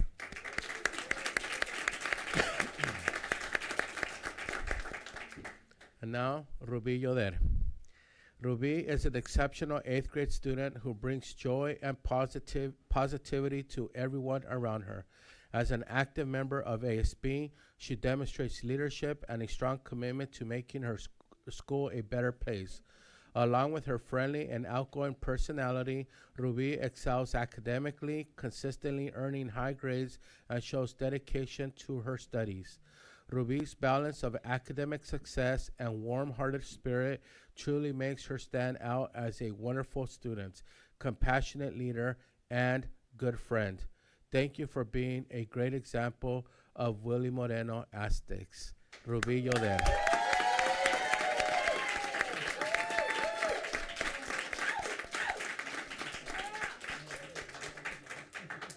And Ruby and Eduardo are also going to get a Certificate of Achievement Award.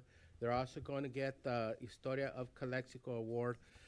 These books, by the way, are actually autographed by the author herself, and it's an actual wet print autograph. It's not a copy, so they were autographed just for us in the Calexico Unified School District. But then also, Ruby and Eduardo are going to get a great polo shirt with their name on it. And it says Outstanding Student Award.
Más.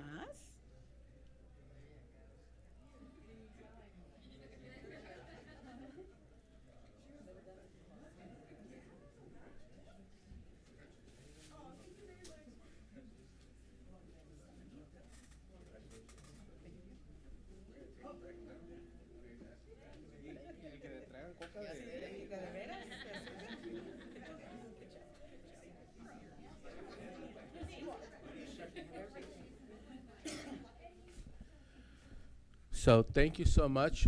You guys are more than welcome to stay with us. We'll be finished about 1 o'clock in the morning. But you don't have to. Thank you, team. Thank you, everyone. Mr. Cano, congratulations.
We're going to continue with our meeting.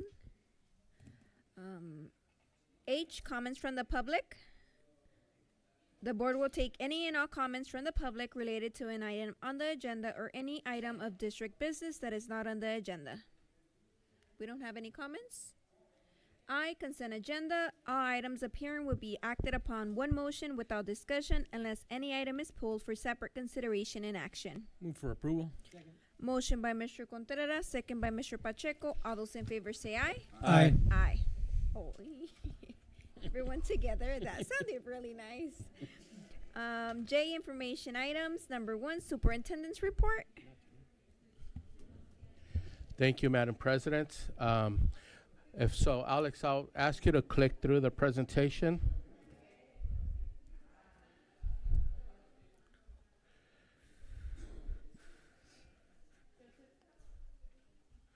Thank you so much. And so if we could go to the next. So, Board, I'd like to give you a few updates today that I think are very important and things we've been keeping track on. So this is our Calexico High School greenhouse.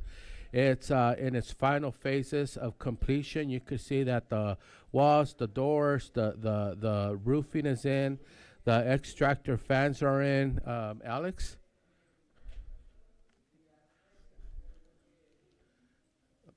Thank you. This is the inside. Some of the features that it comes with the fans, the extractors, the fans on the outside. It's equipped with heating, with water, irrigation, and electrical. So I'm moving on now to our FFA barn shade. This is a recent barn shade that we just completed this week. This is a barn shed that's going to provide additional shading for our livestock, specifically for our calves, and more specifically during the fair season. We didn't have a place or the proper place to for our calves and other livestock. We're going to install pens that we already have. They just need to be installed, and the pens are going to go inside this shade structure. But we have this right outside in our farm here, our FFA farm. These pictures were taken as soon as it was completed, and that was yesterday. So we're very excited that we're able to provide this additional shade structure for our farm program. And I want to thank Ms. Polans for her vision and putting this together and using some of our strong workforce grant money to make this purchase.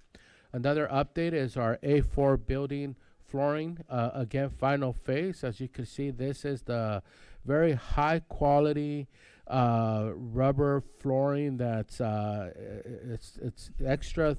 It's thicker than what is the standard flooring with the patterns that you see there with the different color scheme. So we've started that project already, and we're on track. We're on schedule, and we're on budget with the A4 building. And as of right now, we're fully anticipating starting to move in December with the full move-in date upon returning back for the winter break. We expect to be utilizing the new A4 building, and all of our classrooms will be in full use by the time we get back from the December break for the winter break. I want to congratulate Jefferson Elementary School, and I already told them that we will be bringing them back at a future board meeting. Jefferson Elementary School was recognized as the Silver Seal of PBIS, the California Silver Seal of PBIS. This is a statewide recognition.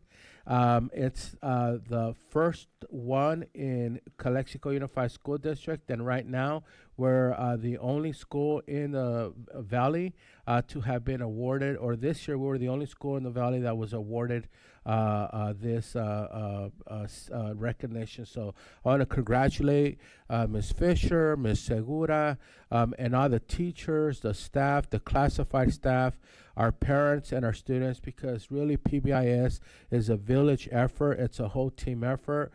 They will be presenting at a future board meeting, sharing more about this great accomplishment. But congratulations to Jefferson Elementary School on their California Silver Seal of PBIS. I also want to share with the board, this is something that's very, I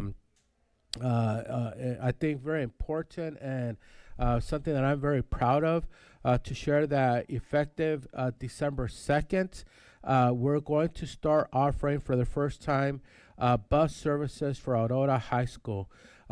Many of our students at Aurora do not live near Aurora High School, and they have to walk pretty far distances to get there, making it a challenge and making it difficult for them to go to school, whether they're walking when it's really hot weather or it's colder weather or even when it rains. And it was affecting their attendance, and if a student is not in school, they're not learning, they're not, getting their credits. And so I want to thank our new director of alternative ed, who's sitting here in the boardroom tonight, Mr. Joshua Lopez, for having this vision, who brought this forward. And I want to thank the team, Ms. Elisa Ramirez, Mr. Luis de la Torre. I know that Ms. Brisa Price was also involved.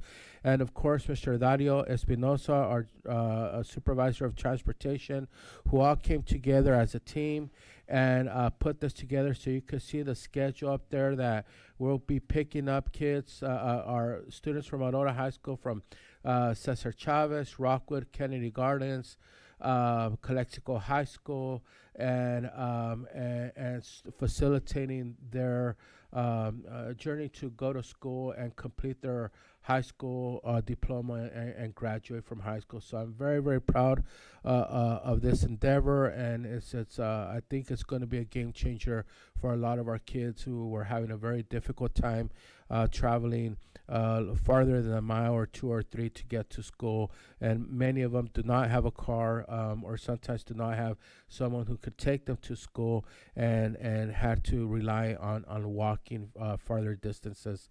So I'm very proud of the team, and I want to thank them and recognize them for putting this together. Next, I want to invite our Calexico Unified School District community for our Magical Village Winter Celebration that we're planning for Wednesday, December 18th, from 5 p.m. to 8 p.m. at Ward Field here at Calexico High School. We will have food, we will have activities for the students, we will have music, we will have pictures with Santa, and we will have much more. So I want to thank all of our schools. Everyone is going to participate. All of our 12 schools, Aurora, Calexico High School, all of our elementary schools, Willie Moreno, Kiki Camarena. Each school is going to have 2 booths. One booth is going to be an activities booth for the kids, a make and take activities booth. The other booth is going to be a food booth. Some of our schools have signed up. Well, all of our schools have signed up, but some are going to be selling churros or champurrado, chocolate caliente, pozole, hot dogs. So there's going to be food, and it's going to be a very festive night. We're going to have a tree lighting ceremony, so we will light a tree that will be out there on the field. I want to thank our host, Mr. Moreno at Calexico High School, and the Calexico High School staff for allowing us to host this event there at Ward Field. And most importantly, I'd like to thank our Sparks staff, Ms. Esmeralda Garcia and Ms. Erica Hermosillo, for spearheading this event. They're kind of bringing us all together and coordinating all this work, and we want to do something very special, and maybe, you never know, start a new tradition in Calexico, where we have a magical village winter celebration every year moving forward. So hope to see the all the community there, and having fun and sharing this moment with each other. And finally, last but certainly not least, we just celebrated Veterans Day. So in honor of all the men and women who have served in our armed forces, I want to thank you on behalf of the Calexico Unified School District and on behalf of our school board for your service to our country.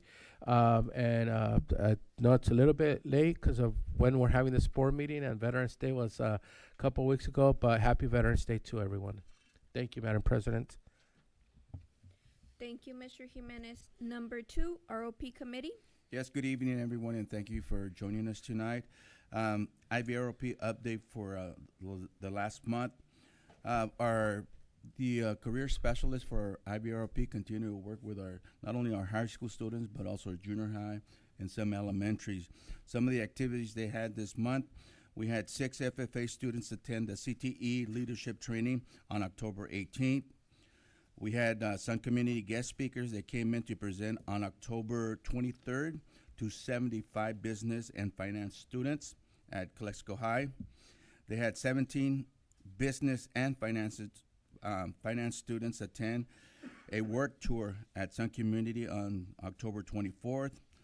We also had My Next Move presentation, which provided approximately 600 sophomore students between October 28th and 30th. Again, My Next Move presentation was also provided to approximately 600 7th and 8th students at Willie Moreno Junior High between the November 4th and the 14th. And we had the iFly field trip is set up for Ms. Padilla's students on November 19th, which they already went to it. And we also have another one that's going to it took place today, a field trip to Vassy and Company and Tom Hayes Farms is set for Mr. Poland. And I guess they went there today. And that's all I have. And one more thing, we have the law enforcement competition that is taking place December 6th at IVC at 8:30. Our kids that were here today, they participated in that event. They got second place, and I think they're going for first place this year. And so hopefully if you're not doing anything on that date, please join us. It's going to be at IVC, and it's a good event because you see all these kids competing against each other to try to get the top award, and that is represent your school. That's all I have. Thank you. Thank you, Mr. Calderon. Number 3, board reports. These are informational reports by board members. No action is taken. Mr. Alvarado. Good evening, and thank you for joining us tonight. I just want to start off by congratulating the Calexico Law Enforcement class for the presentation and what they did today here in front of us. Also to the Willie Moreno Aztecs for their presentation a little while ago. Amazing presentation. You can see the growth that's going on there from 2022 to now 2024. You do see some growth, even though it's not the numbers that we want to see, but there is, some movement there. I also want to take the time to say thank you to our staff. And also Thanksgiving is, next week. Just want to say that, hopefully you guys all have a happy Thanksgiving with your friends and family. And last but not least, for those veterans that serve, thank you for your service and thank you for your commitment to our country and making it what it is. Thank you. Thank you. Mr. Calderon. Well, good evening again, and thank you for joining us tonight. First of all, I'd like to thank Ms. Badillo for her presentation today, and also her staff and her students coming in and presenting what we actually are doing at Willie Moreno. Also, congratulate the law enforcement students and the teacher. Again, they will be participating in December 6th in this competition, and hopefully, last year they're very close of getting first place, and I'm sure they'll pull it out this time around. And Mr. Lopez, if you're here, congratulations on that new bus service. I think it will improve our attendance, and thank you for stepping out of the box and bringing these type of things to our kids. They have no excuse anymore for not going to school, so thank you again, and happy Veterans Day and happy Thanksgiving. That's all I have. Thank you. Mr. Pacheco. Real brief, happy Thanksgiving to everybody. My only concern was the article in the paper where we had to forfeit because of some young ladies not participating in another event, and they weren't to do that. But my concern was, why was the whole team disqualified? Shouldn't those kids that participated not be able to participate, but we could still have an opportunity to play in the final, but without those individuals that beyond their control, they did something they weren't aware of what they were doing. But couldn't we have solved and saved the actual game? I don't know. I don't know what CIF rules would dictate with that, but I was a little taken aback that because of that ill judgment. But things happen. But we shouldn't have just punished the whole team. I don't know. I absolutely agree with you, Mr. Pacheco, 100%. It is very disappointing. It's unfortunate. We did have 2 players that made the poor choice of not following a rule. It is a CIF rule. It's not a Calexico rule that we need to abide by and we need to comply with. We were notified. We conducted an investigation immediately.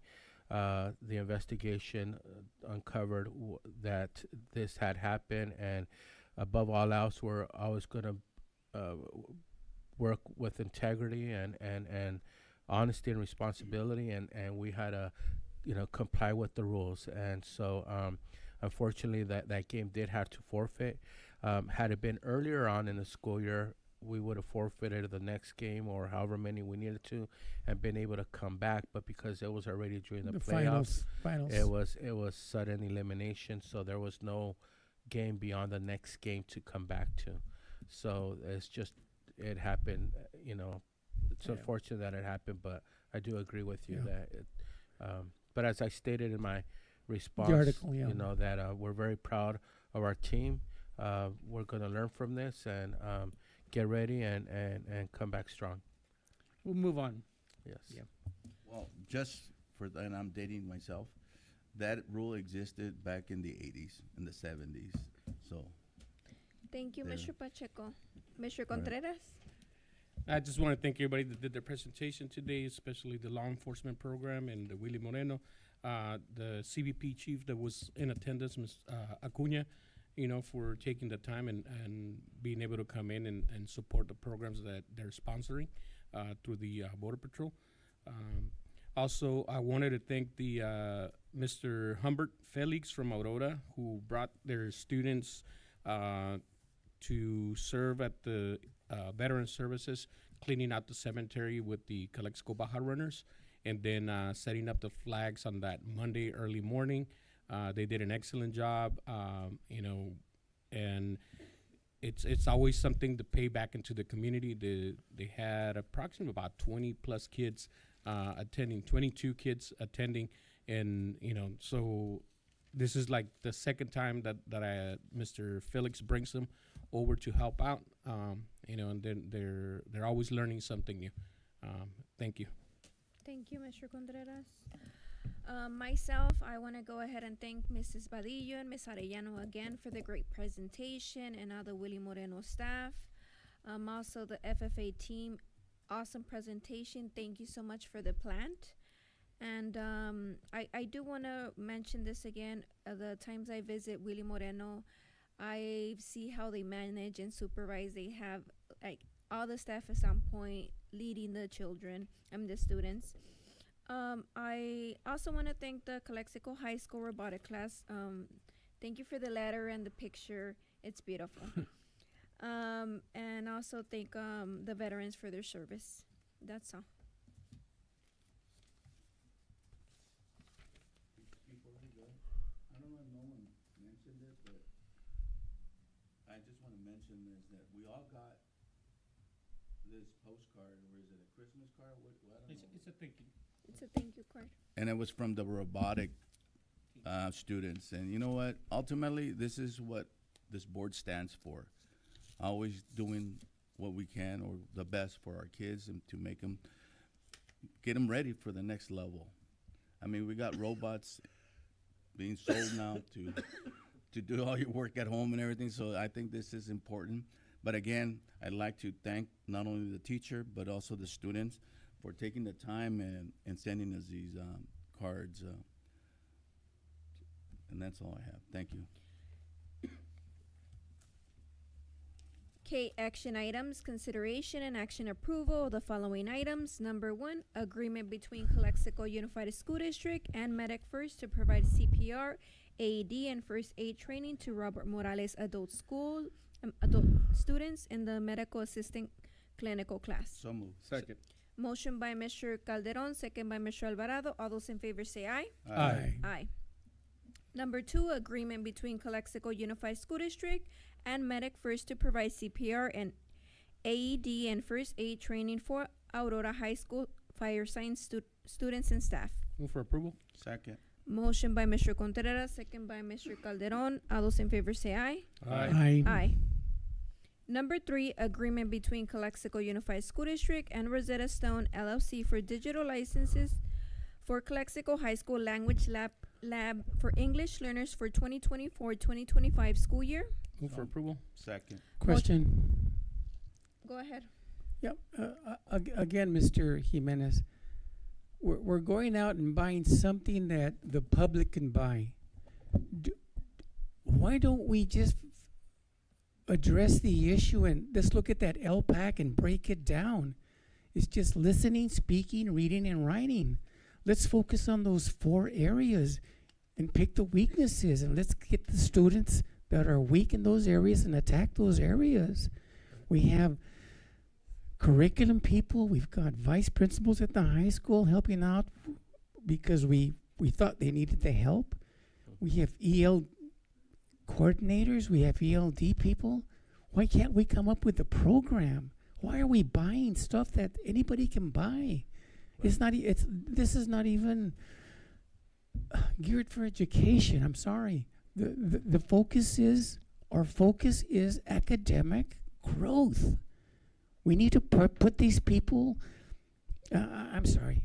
I don't stand for stuff like this. I mean, we've got people, we've got personnel that can focus on this and look at it and attack it and look at the data.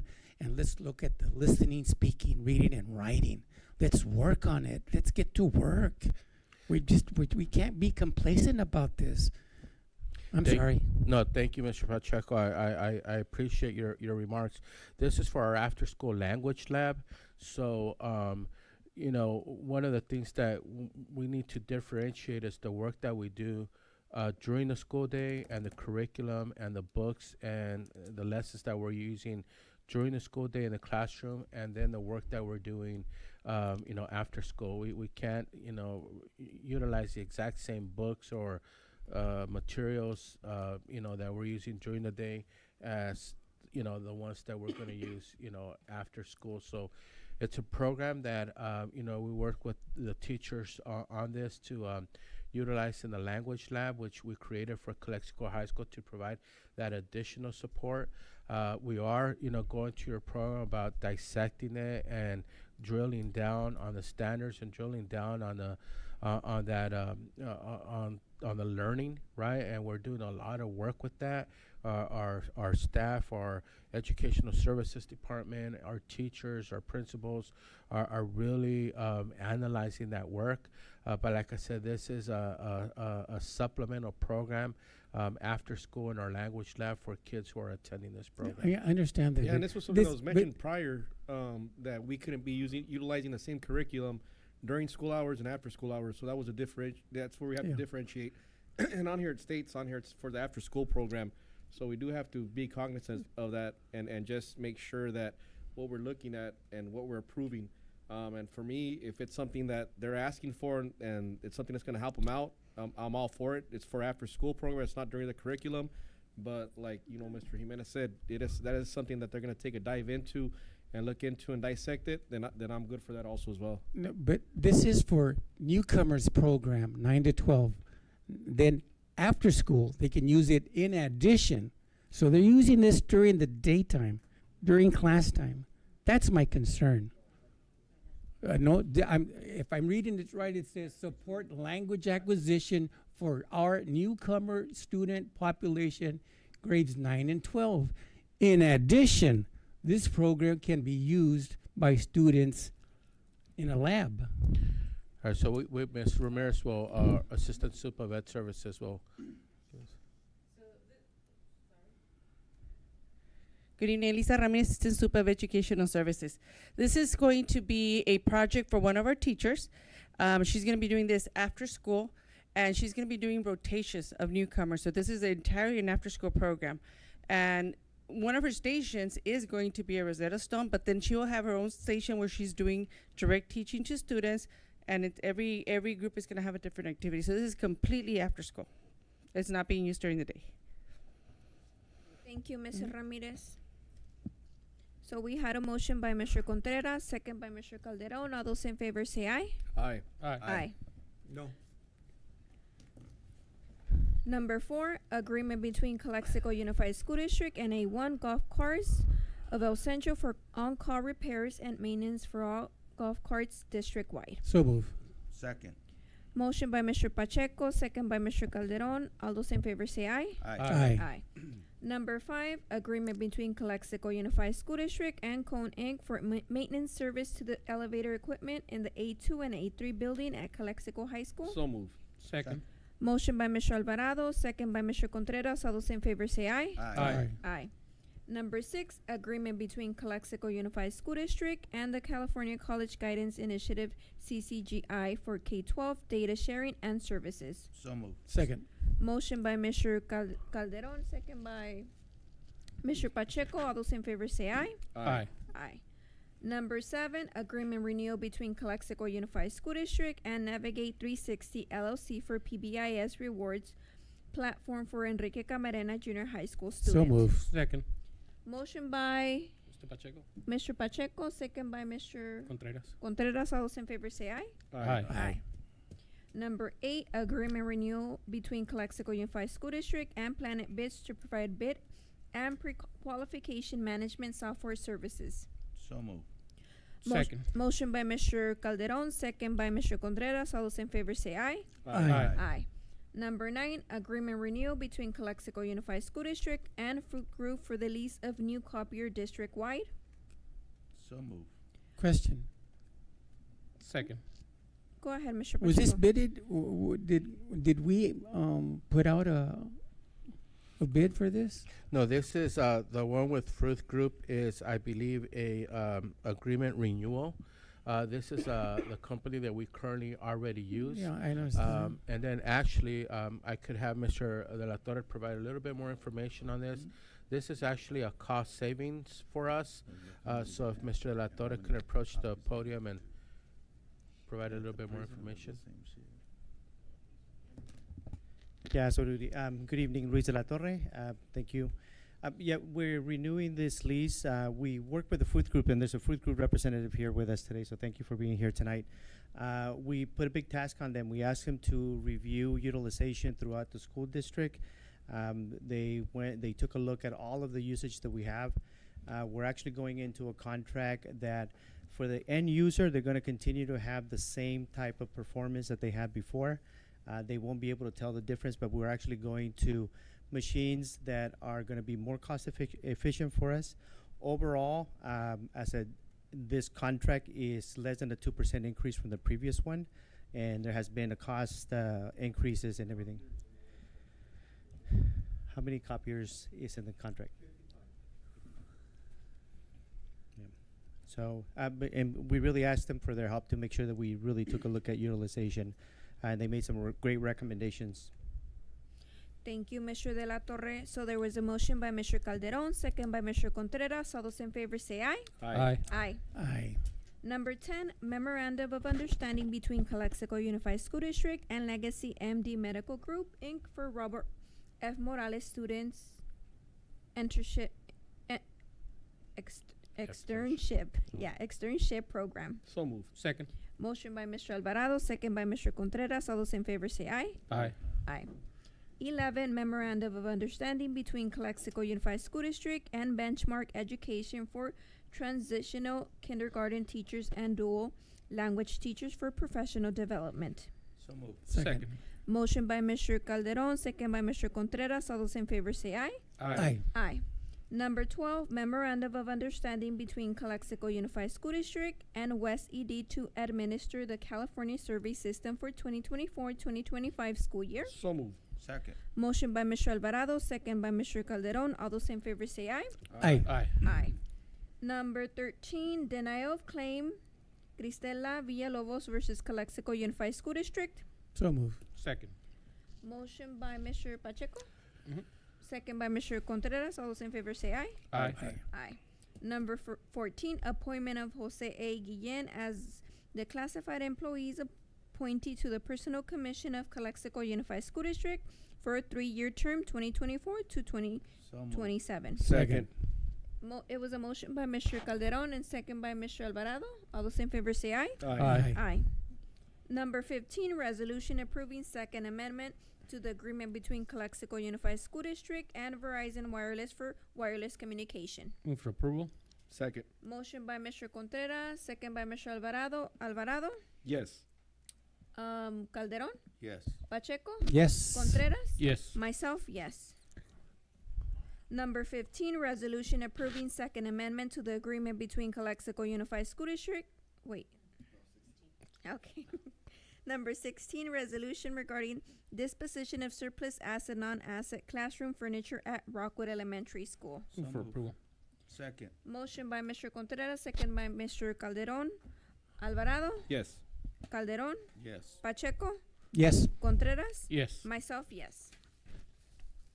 Number 17, resolution regarding disposition of surplus asset, non-asset technology equipment at Calexico High School. Move for approval.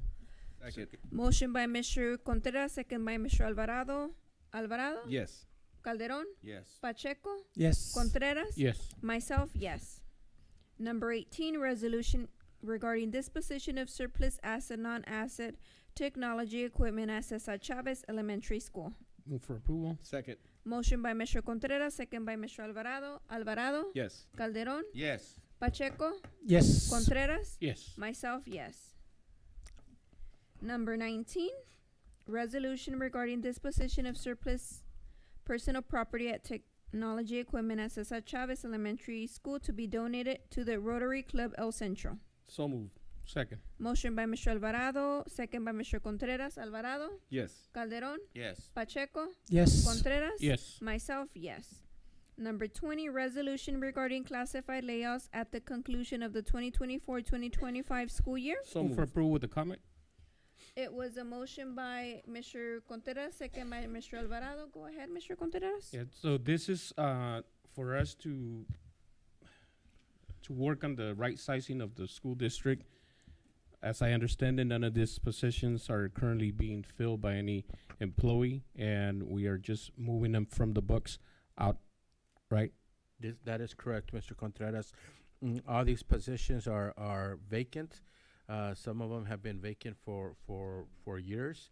So we are cleaning up our books, if you will, and removing these positions from holding a place in our books. But yes, none of these positions right here currently have a person in them. So this, at this point, is not a layoff of a person. It's more than anything removing a vacant position. Since it affects no person, I move, call the question. So there was a motion by Mr. Contreras, second by Mr. Alvarado. Mr. Alvarado, Yes. Calderon, Pacheco, Yes. Contreras, Yes. myself, yes. And L, reconvenience to closed session. We'll be back at, what time is it? At 9. 9:30. 9:30. 9:30.